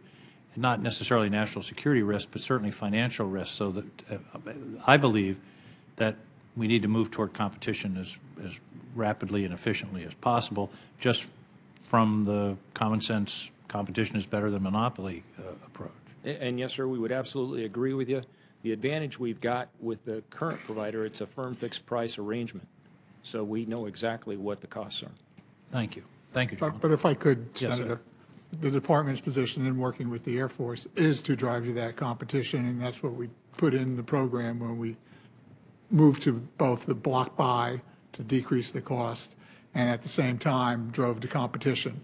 So, the fact that the manifest moves around for budgetary and because of the health of the constellation reasons is not picking on those. It just happens to be that those are the ones. You understand how it would appear. I absolutely do understand that. But I want to, just reemphasize that we are committed to driving down that competition road to do this. And I understand block buys are better than one-off, and you get a better price, and you've gotten that better price. But I think as a general principle, competition is where we ought to be heading. Thank you. Thank you, Senator King. General Shelton, let me turn to you again. The EELV program mates its payload in a vertical configuration. Can you explain why that's done in terms of cost and risk? Yes, sir. We had to standardize how we were going to do this across our fleet. Mm-hmm. And it has to do with really fragile satellites, how they're manufactured, how the lifting mechanisms work, all that. So we standardized to vertical. So you basically take a payload out, encapsulate it in its payload fairing, you lift it up vertically and set it down on top of the launch vehicle. That has become our standard practice, and there are lots of good engineering reasons for doing it that way. You turn to the Atlas V. It has a proven track record. Would you agree, and we all also agreed that we want more competition, and Senator King's questions got to the specifics and the competitive side versus the block buy side. But would you agree that we need a tested and certified domestic alternative that meets all relevant performance criteria before we halt the use of the current engine? Senator, if we can continue to purchase RD-180s, that is the most economical approach, no doubt about it. Mm-hmm. If we got into a situation where that supply was interrupted and we had to go into some sort of crash program on the development of an engine, that's a wholly different matter. Mm-hmm. But my personal opinion, if we can continue to buy RD-180s, we ought to buy them. It's a good deal. What resources are being utilized on the part of the Air Force to help SpaceX become certified for DoD launches? And when do we expect that process to be completed? Senator, we're spending 136 people on the problem, and probably through FY14 it'll be somewhere around $60 million, probably approaching $100 million by the time we're done. And as I said earlier, if we can accomplish this on what we would consider to be a very green light schedule, they will be certified by December. As we look at what we're projecting with a higher confidence on the schedule, we think it's going to be the first quarter of FY15, or I'm sorry, calendar year 15. Mm-hmm. I've got one last question, and let me restate my previous question. I'm not sure you answered it in the way I was hoping, not the actual answer, but just that you heard what I was asking. Given the proven track record of the Atlas V and the importance of competition in the launch market, would you agree that we need a tested and certified domestic alternative that meets all relevant performance criteria before we halt the use of the current engine? I think you said yes, but I want to make sure I was clear in that. I did say yes, Senator, because okay. If you look at the manifest, Atlas V lifts about 2/3 of our manifest. Yes. Thank you. I'm going to yield to Senator Nelson. And I'll still do cleanup. Senator Cruz. Thank you, Mr. Chairman. I'd like to follow up on some of the very good questions that Senator King asked, focusing on competition. And General Shelton, how would you describe the benefits of competition in terms of acquiring engines and the capabilities for launch? Senator, I think there's no question that competition brings lower prices. It brings innovation, new ideas. What it can't substitute for yet is reliability. We have a proven performer here. In fact, 2 lines, Delta and Atlas, that are very proven performers. So the question we have to answer is, can we get to the place where we're as comfortable with a new entrant as we are with our current provider? That's why we have a very rigorous, detailed certification process that's engineering-based, has 19 different engineering review boards that we will work our way through, and that will have to be the substitute for numbers of launches. 72 in a row is a pretty good track record. When do you expect it is possible for all of these contracts to be competitively bid? Our schedule right now says that starting in fiscal year 18, it will be full and open competition. And between now and then, what is reasonable to expect? Between now and then, we've got the 36 core buy with United Launch Alliance. We will have at least 7, maybe 8 launches available for competition. And there may be, who knows, some pop-up opportunities along the way as well. But we have a contractual agreement for 36 core buy with ULA right now. And am I right in assuming that even with a competitive bid, it's entirely possible the current provider would win that bid? Absolutely. But that the benefits of competition, the taxpayers may get a far more favorable price through vigorous competition than they would with a no-bid contract? Pencils will be sharpened. Yes, sir. Well, I would encourage expediting efforts down that road. Mr. Estevez, you said a moment ago, if I heard you correctly,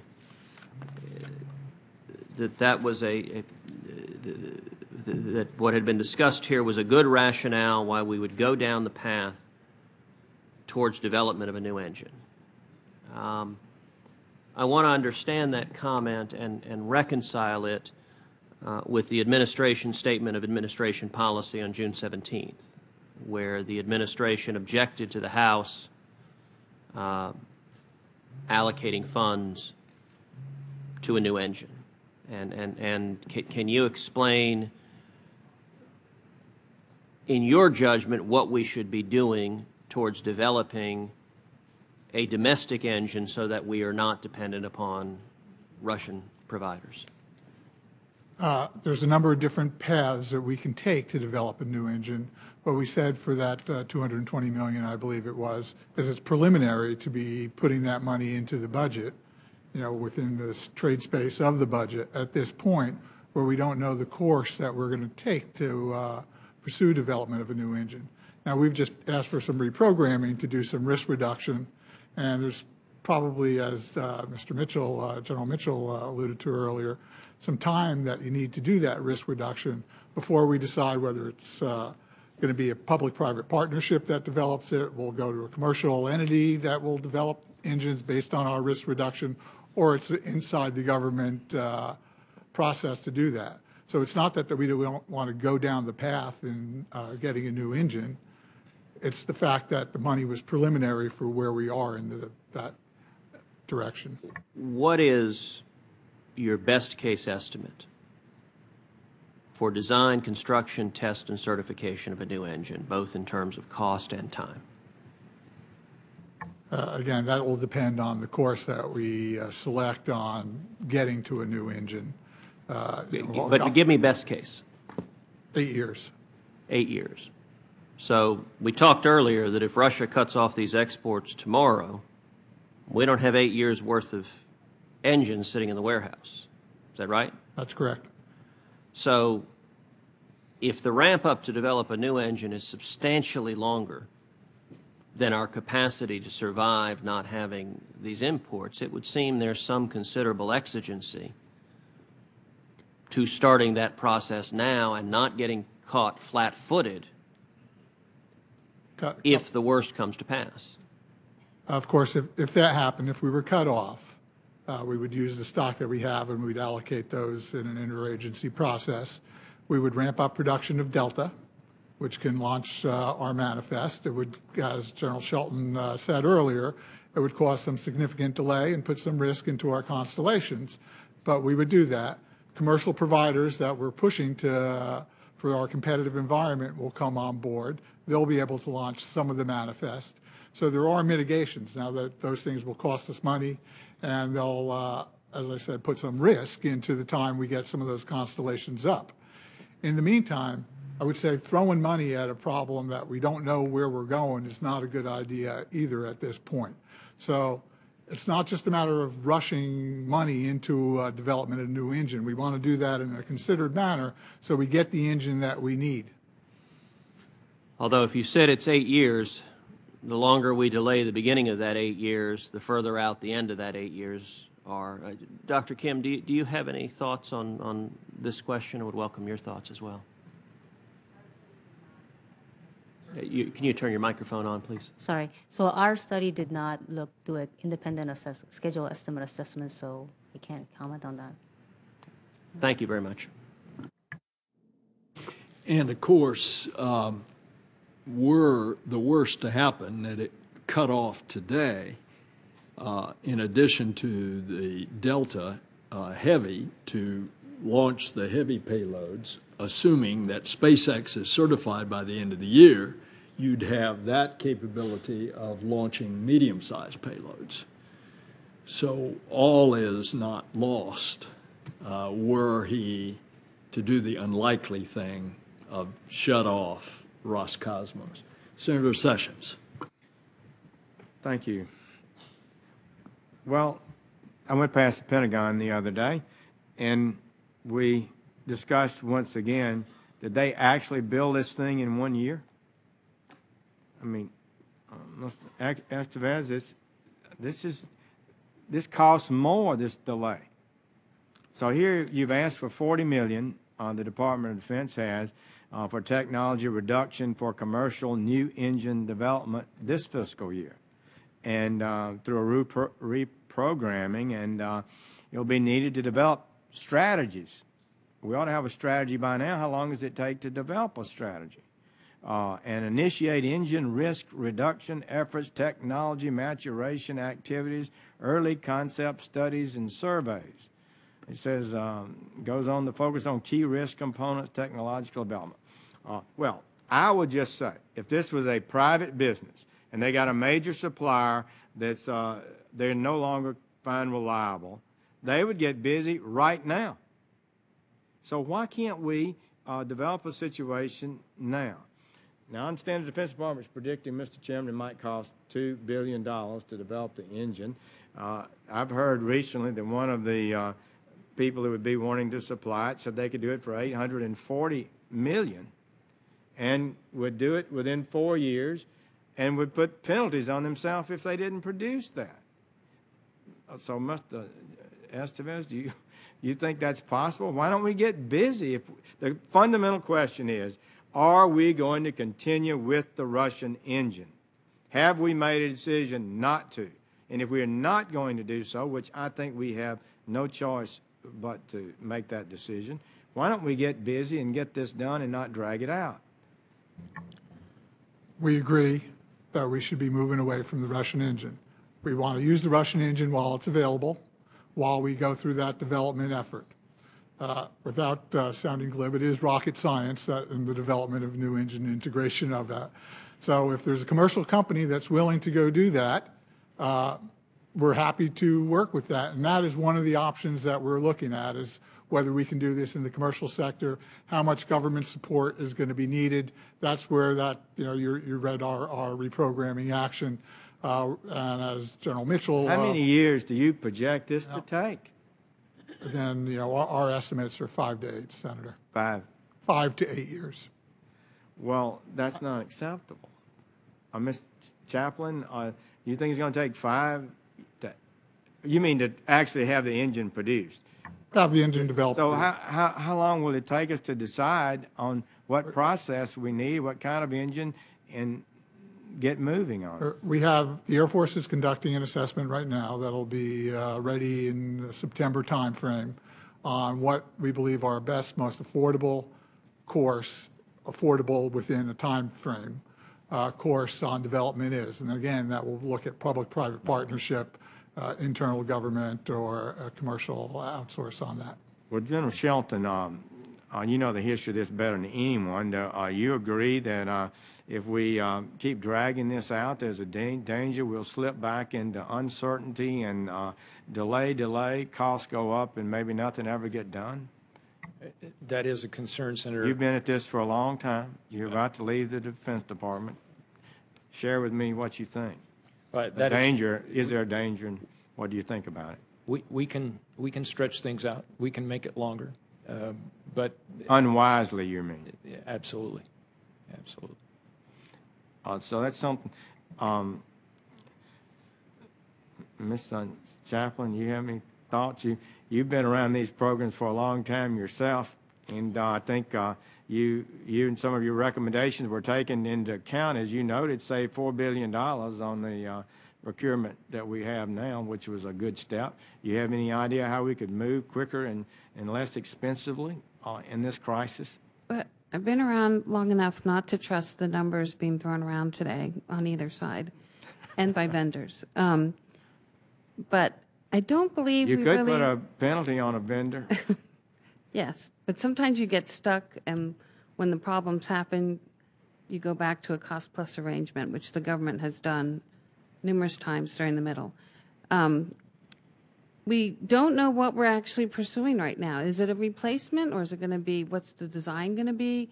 And is it going to extend all the way into the design of a whole new launch vehicle? The more extensive it gets, the longer it takes. And I agree that the need might be compelling, and if we lose time, we'll be rushing activities even more later. And as you know, the more you compress and have to take on a lot of concurrency in your acquisition program to meet tight deadlines, the more you're at risk of having problems later on. So it's important to first figure out what it is we're really doing, get a good plan, and have disciplined processes in place. But I agree that if it's going to happen, we need to start working soon. Well, thank you all. It's a good panel. It's an important issue. General Mitchell, you have any thoughts on this? Yes, sir. Just as one data point, when we were doing the EELV program, the RS-68 engine, which flies on the Delta, was a new development in a competitive environment. It took the contractor 6 years and $1 billion to develop that engine. That was without government oversight at the time. That was straight commercial in a competitive environment where Boeing was competing with Lockheed Martin, and it took them 6 years and $1 billion in 2013 dollars to do it. So that's a data point for you of, and they were trying to be as aggressive as they could because they were in a competitive environment. Well, and it was commercially I developed. understand that. That's a point for you. My time's up, but the plan was to develop an engine and many of the similar technologies in the Russian engine that would, nothing particularly new, and if we got busy on it, I think it would save money in the long run. The longer we delay it, the more alternatives we're going to have to use, more expensive launches, the delaying of launches, and all that. I just wish we could go faster and make a decision. Mr. Chairman, I'm glad you're chairing this. You and you know, having flown on rockets and come back to be with us, it's not an issue that you don't know a lot about. You know a lot about it, and I appreciate you and Senator Udall for having the hearing. My critics wish that I'd gone on a one-way trip. I had my first, I got to tell this story. I was debating I thought my opponent had said something against NASA, and I said, I think we should explore the solar system and go to Mars, and I'd like to go to Mars. And he jumped up and reached in his pocket and said, I'll be the first to contribute to sending you to Mars. I thought that was the highlight of his campaign. And he only got about 5% of the vote. This is rocket science, so it's not easy, and these decisions are not easy. And Ms. Chaplain has the historical perspective that somehow the cost of these programs grow, but they especially grow when you realize you're not just developing an engine.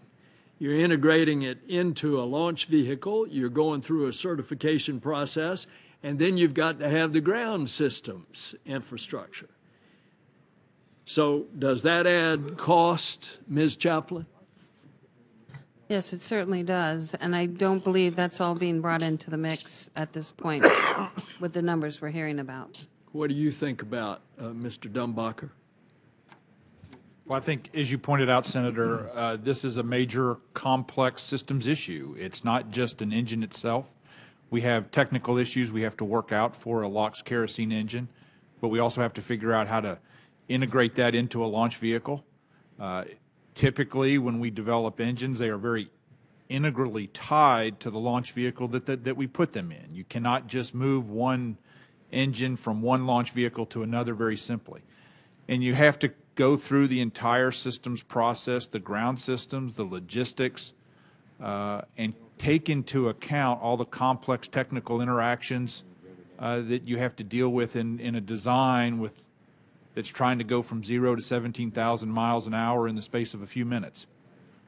It's a very complex systems approach. It has effect on the industrial base, and decisions that are made on one launch system affect other launch systems, and it reaches across the government. We know that if there's a major decision made with the NASA solid propulsion base, it affects the Navy strategic D5 missile program.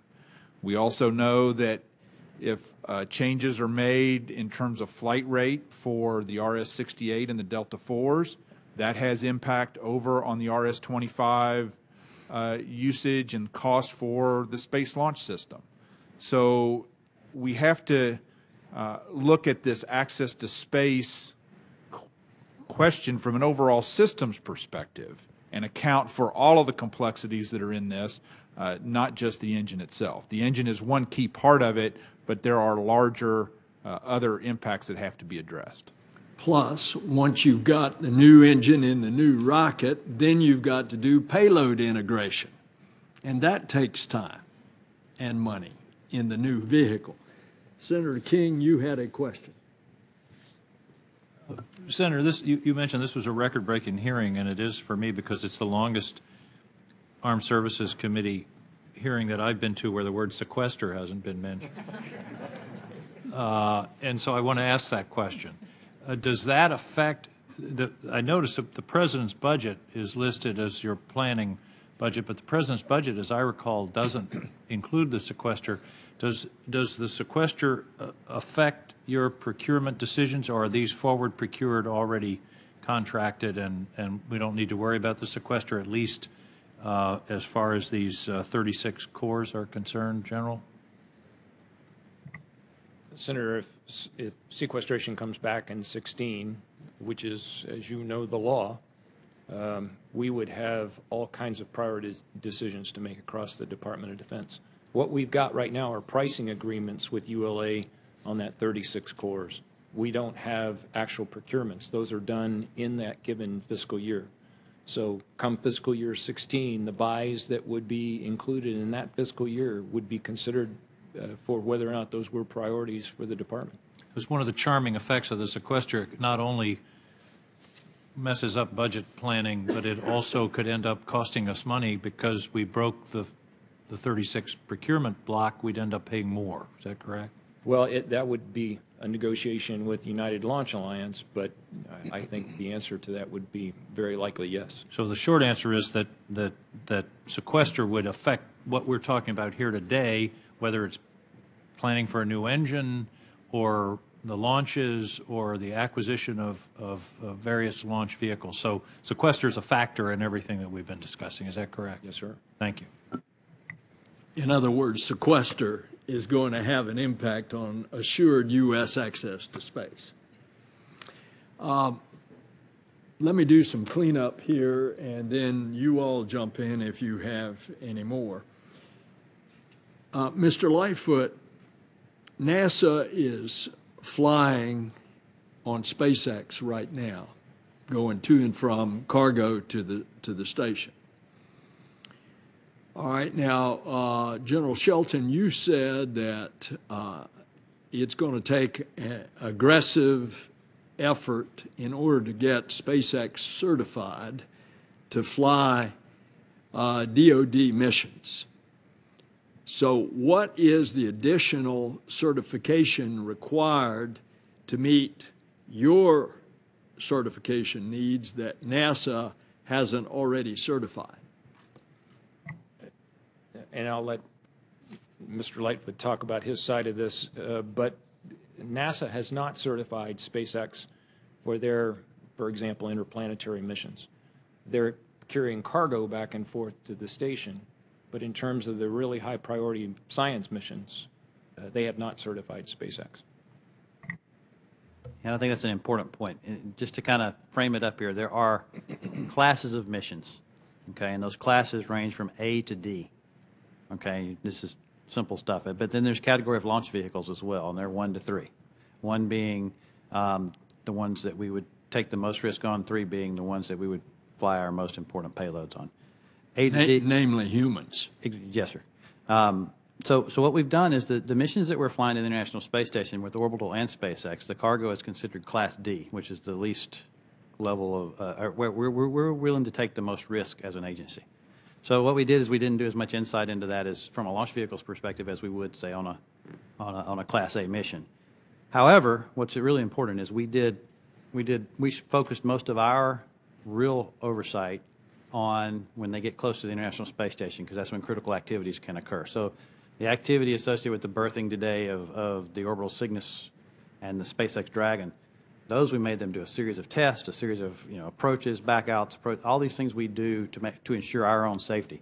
So really what you're talking about is a risk categorization here, and in terms of the type of mission or spacecraft you're flying and the launch vehicle that it goes on. For us, our next, we're working on a Jason 3 flight that will be in December 2015.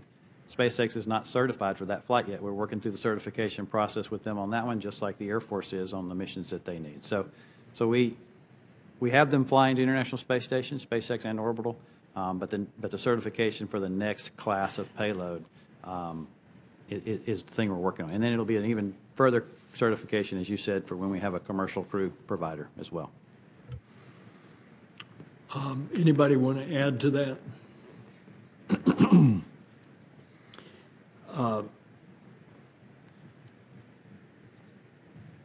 What about Secretary Estevez? What about the cost of accelerating a new entrant certification compared to developing a new engine?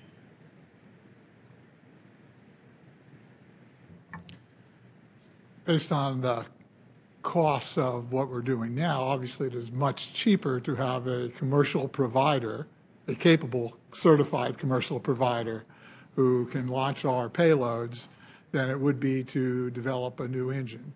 Now, right now we're not in a place where the providers that we have as new entrants have put up rockets that can launch the full manifest of payloads that are going on the Atlas V. You could with the Delta IV. I could with the Delta IV. But that's going to cost some more. Yes, so that's absolutely true. Development of a new engine and the integration costs of that are obviously much more expensive than the cost that it costs us to certify the new entrant.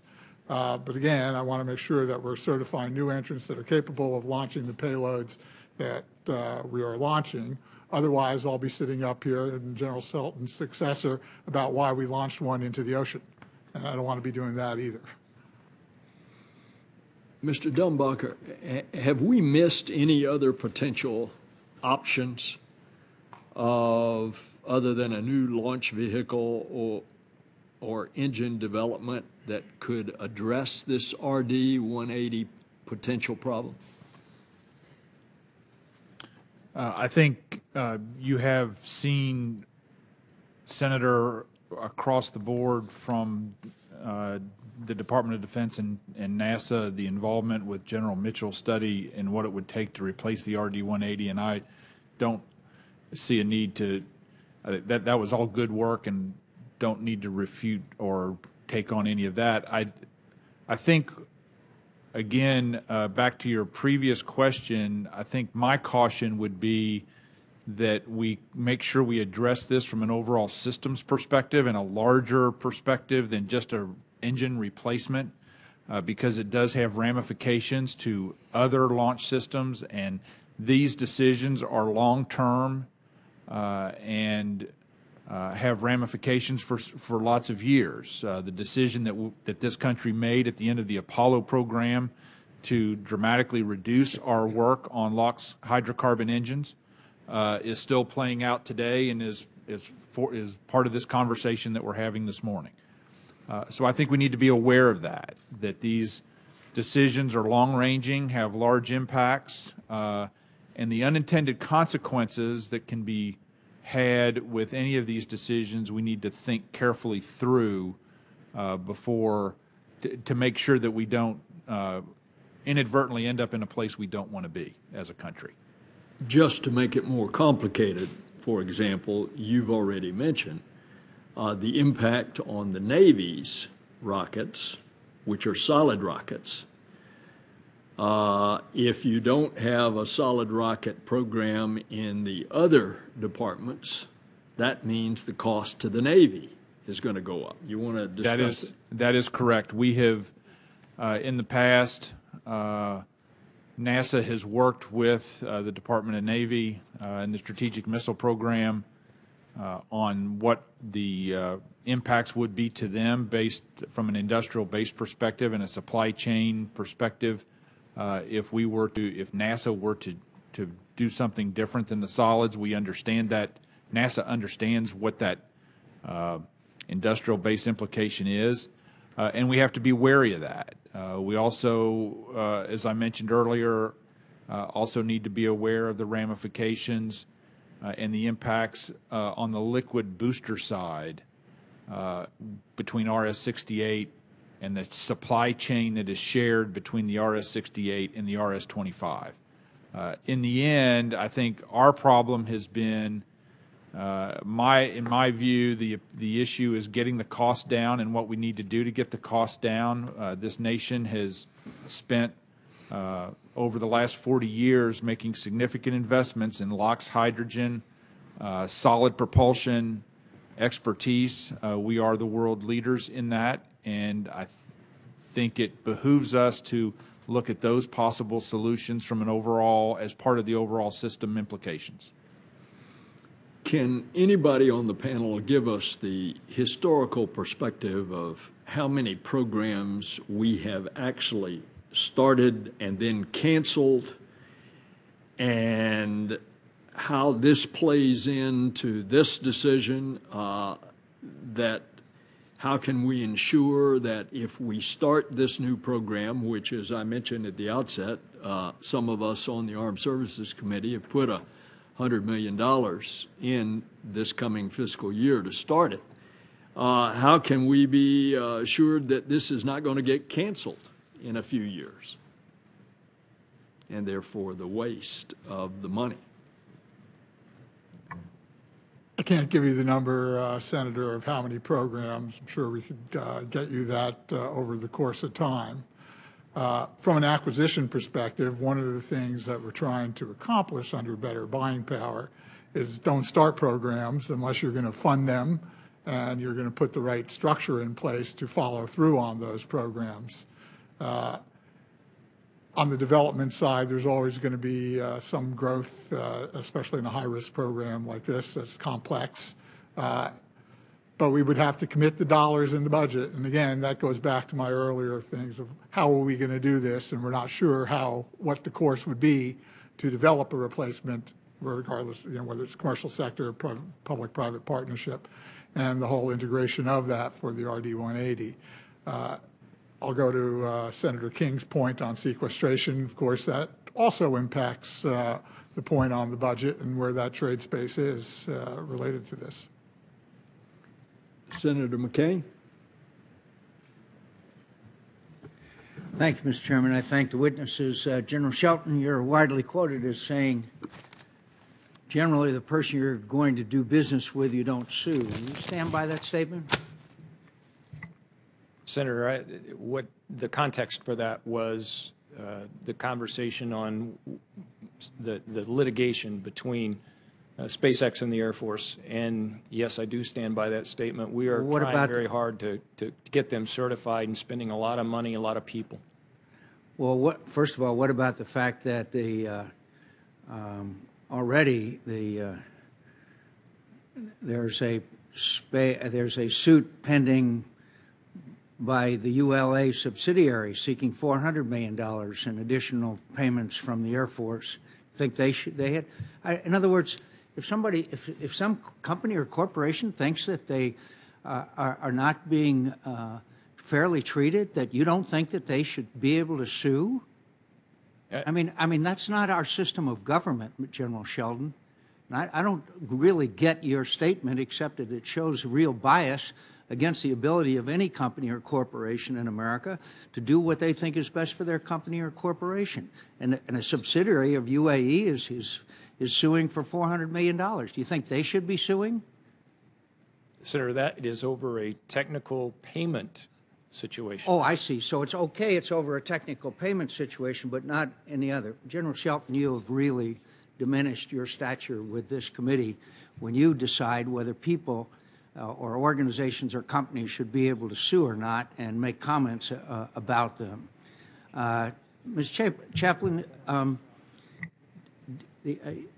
it seemed all of a sudden that the Air Force now found out that GPS satellites would now be able to stay up longer. Wasn't that known for a long time? They do analyses of the constellation on a regular basis and see how long they're going to last. They tend to make adjustments to the manifest based on that. It's just not unusual to see changes, though the ones that were made this year were a little more substantial than usual. So the decision to cut the competitive launches even more by delaying launches really shouldn't have come as a surprise. It's never a surprise to me generically that there's changes to the manifest, either based on budgetary reasons or the length of a constellation. I've never believed you should trust what that manifest is year to year. You know, facts are stubborn things. Mr. Kendall, who we had extensive conversations with when he came up in the Armed Services Committee for his job because of the failure. Remember that, isn't it true that that ULA has breached non-CURDI more than once or twice? Is that true, Ms. Chaplain? At least the last one that I know of was the most recent one. There may have been one before that. So at least we know of one breach of non-CURDI, which is cost overruns of a dramatic and significant amount. That didn't seem to bother anybody in the Air Force or the industrial complex, because now instead of increasing the numbers of competitive launches, we have decreased the competitive launches to an outfit that breached non-McCurdy because of cost overruns.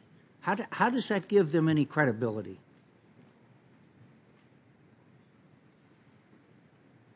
You want to respond to that? You don't have to. You don't have to. So now, Mr. Estevez, we will now see a total of 3, although perhaps the Congress will mandate at least one additional competitive launch, and that's fine with you. Is that right? Senator, we're committed to the competitive course.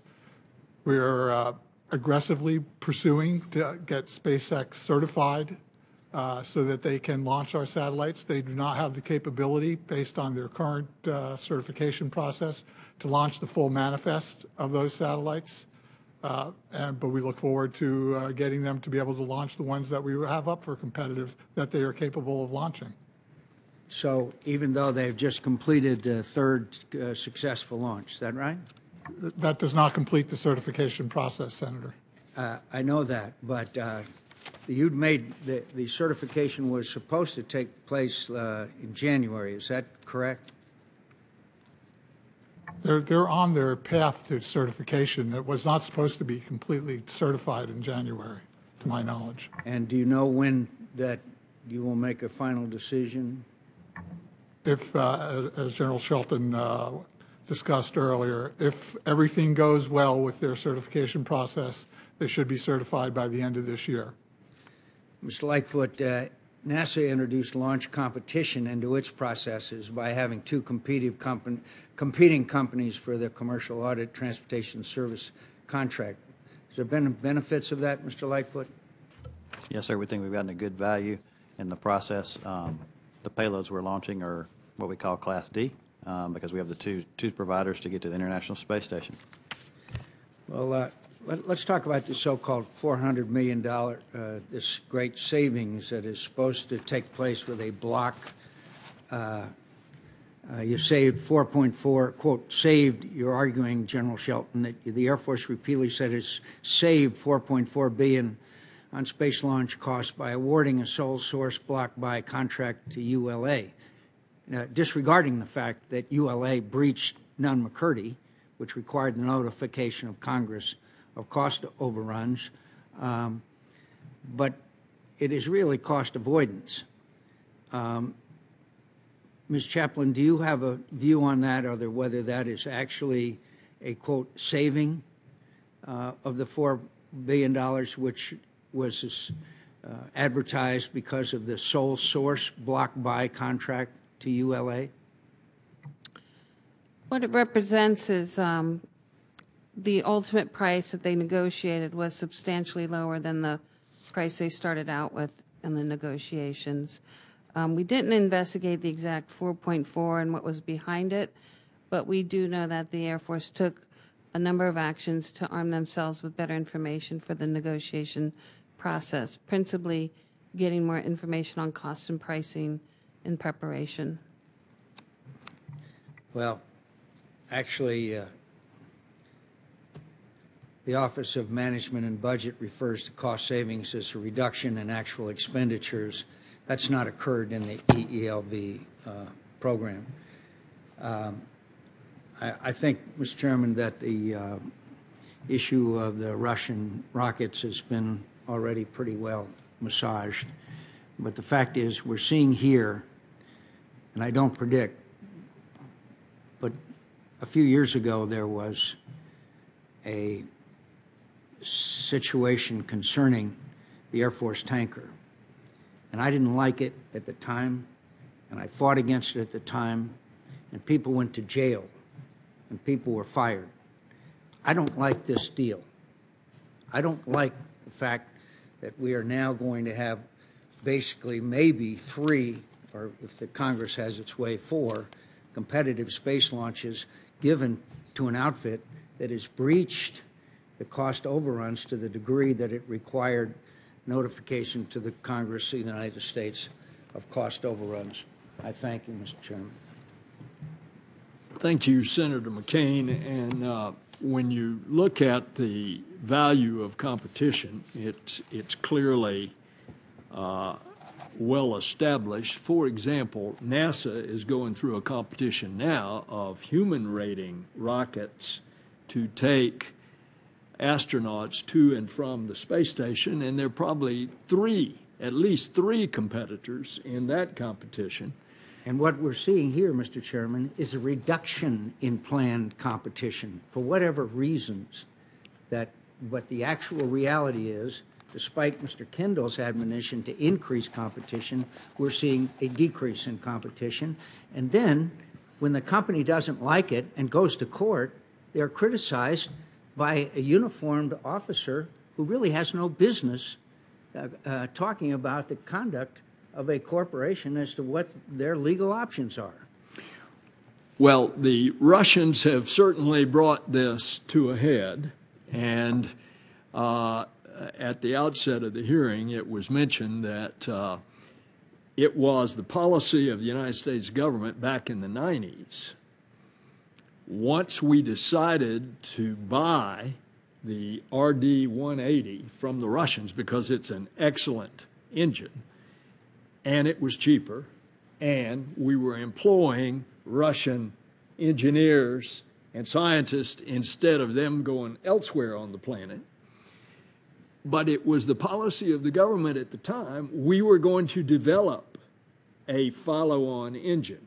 That got put aside. So we are where we are, particularly because of the Deputy Prime Minister's sarcastic comments from Russia, even though the statements were said, he made them at the time, he was only going to not supply the RD-180 for military launches, still going to provide them for civilian. But you'll notice there wasn't a peep out of Roscosmos. They obviously want to continue that. But nevertheless, it brings it to a head, and it brings us to the table today. And these are complicated decisions, multifaceted, involving many different programs, but all of which come down to the bottom line: assured access to space for the United States. We want to thank you all. You have been most enlightening, and the meeting is adjourned.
But when that Cold War ended,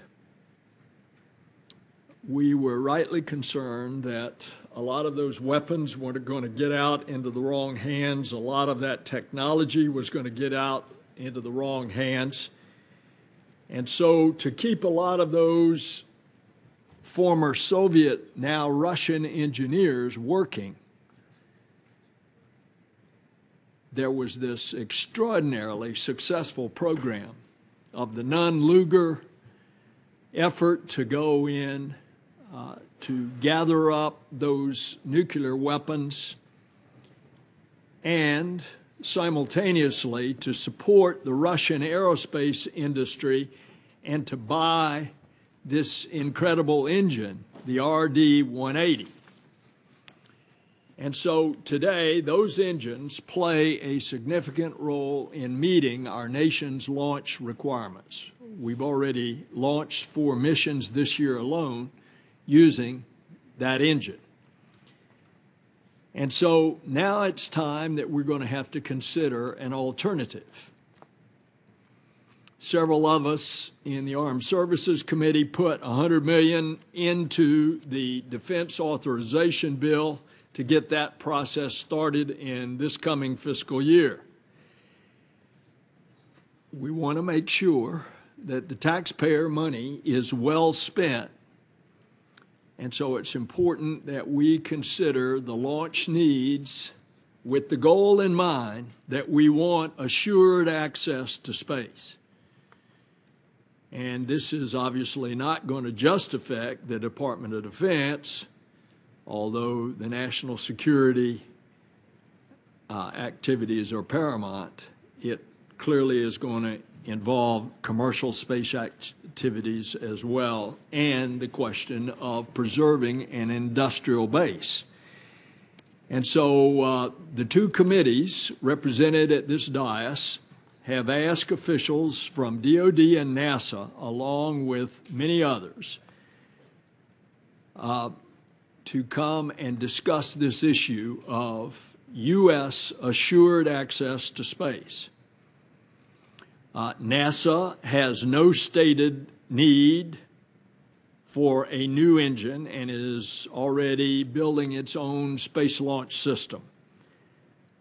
However, NASA obviously has extensive experience in building launch systems and is getting great experience in public-private partnerships. And so we're going to hear from all of these people. Now, I'm going to short-circuit my remarks because we're racing the clock with a 10:15 vote and then a 12:20 vote. I'm going to call on the chairman of the DOD Defense Authorization Subcommittee and the ranking members to give some brief opening remarks, and then we'll get into the panel. I'm going to ask the panel to keep your written comments are entered as a part of the record. I'm going to ask you to keep it to about 3 minutes each so that we can then get into questions.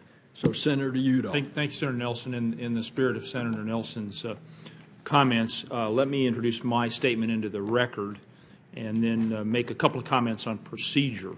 Given the number of witnesses and possible member attendance, I'd propose to my colleagues that we use 5-minute rounds of questions. And then, as Senator Nelson pointed out, according to the floor staff, we have voted approximately 10:15 and another 12:20. That being the case, I'd like to ask that some of my colleagues remain to continue the hearing during the 10:15 vote while others vote and come back to switch places with them so that they may also vote. And then we can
Good morning. As Senator Udall and Senators Sessions and Cruz arrive, I will recognize them. I want to get us going because we are facing a couple of votes this morning, and so we're just going to have to play this by ear. We'll try to keep the hearing going. 45 years ago it was today that Apollo 11 launched. Most everybody that's a certain age and older in this room will remember exactly where they were on that day. And 4 days later, of course, Armstrong and Collins became the first to set their foot on the moon. And in the decades since, space technology has become vital to our nation's security, economy, and standard of living. And so it's appropriate that we're holding this hearing to discuss reliable domestic space access. And that's the bottom line of what we're trying to achieve is the goal of assured access to space by American vehicles for both unmanned and manned payloads. Obviously, the tensions with Russia as a result of the Ukraine have forced us to rethink part of the relationships that have built up. And that's despite decades of cooperation, first with the Soviets, and of course, just remember in the midst of the Cold War, an American spacecraft and a Soviet spacecraft rendezvoused and docked, and the crews lived together for 9 days in space, and those crews are personal good friends. And the personal relationship as exhibited by Tom Stafford and Alexei Leonov to this day is something to behold.